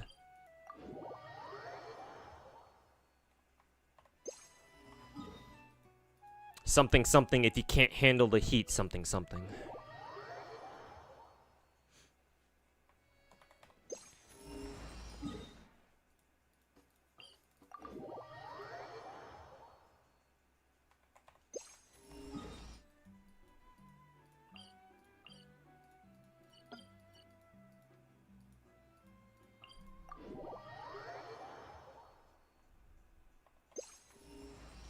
Why do you think I'm always coming at you? Why do you think I'm always trying to be aggressive towards you? I'm just replying to your comment, my dude. Why are you being all defensive? I'm just replying to you. Stop taking shit so personally, my dude. Oh yeah, right. We have this thing. Do I have the other colors unlocked now? No, I still don't. What the fuck? Fuck this shit.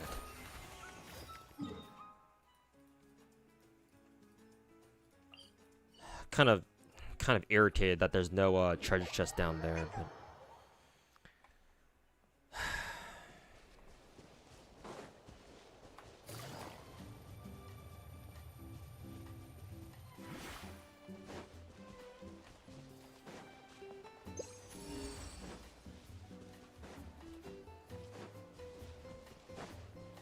Okay, hopefully just killing these guys will get me to 80%.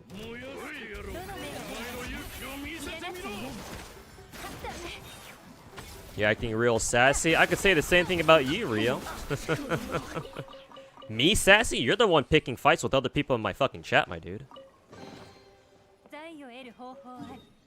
Yeah, is it still 79%? Holy fuck, dude.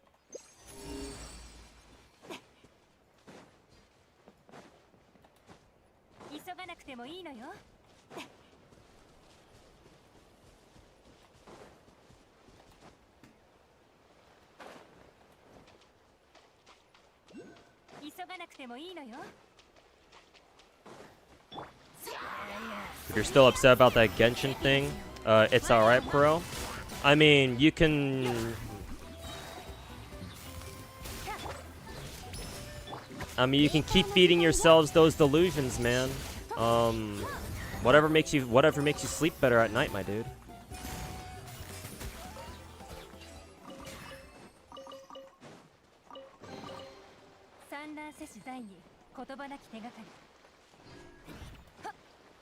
Gonna head off first. Alright, take care, Chrono. I'm gonna have to end the stream pretty soon here anyway. Alright, I think we finally hit 80% now. Finally. Okay, that should be the last of the FOMO gems for that event, so... Oh, I'm glad we got that done, at least. Is it Paraculus down there? How the fuck do you get down there? I'm gonna have to figure this out later.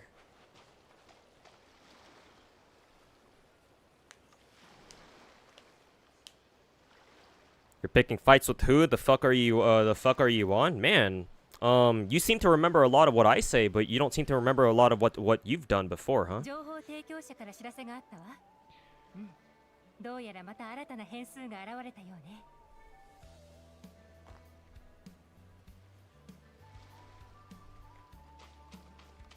I'm gonna end it on this, Rio. Nothing you say or do will, like, truly trigger me, my dude. I don't know how else to say this without coming off as a fucking condescending asshole, but for you I will be. I've already dealt with plenty of shit from other people already. I don't think I need to name them. So if you think that anything you can say it will actually legitimately trigger me, I don't think so. So yeah, try to sleep better at night. Okay, chat. I gotta get going. Sorry for cutting the stream off early.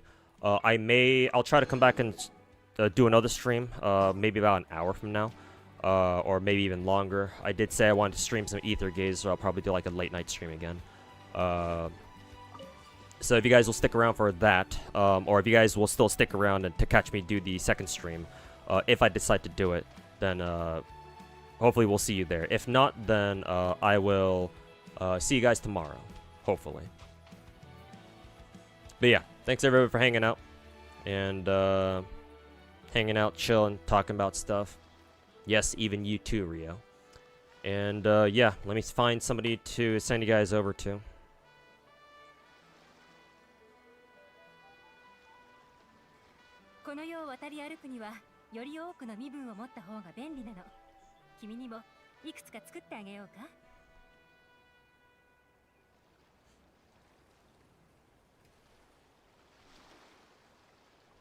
When did Pocket Chalk is streaming right now, but she says she was doing her summer JP rolls at 5 p.m. What's she do? Is she still fucking rolling? No, she's working on spreadsheets now. I guess she was just on the gacha screen for a little bit. I'll send you guys over to her anyway. Tell Pocket that I said what's up. Hopefully she's doing well. And yeah. I will see you guys hopefully in an hour or so. We'll see if I can stream again. If not, we'll see you guys tomorrow. So, but yeah, thanks for the unfortunately the shorter stream for now. But yeah, see you guys.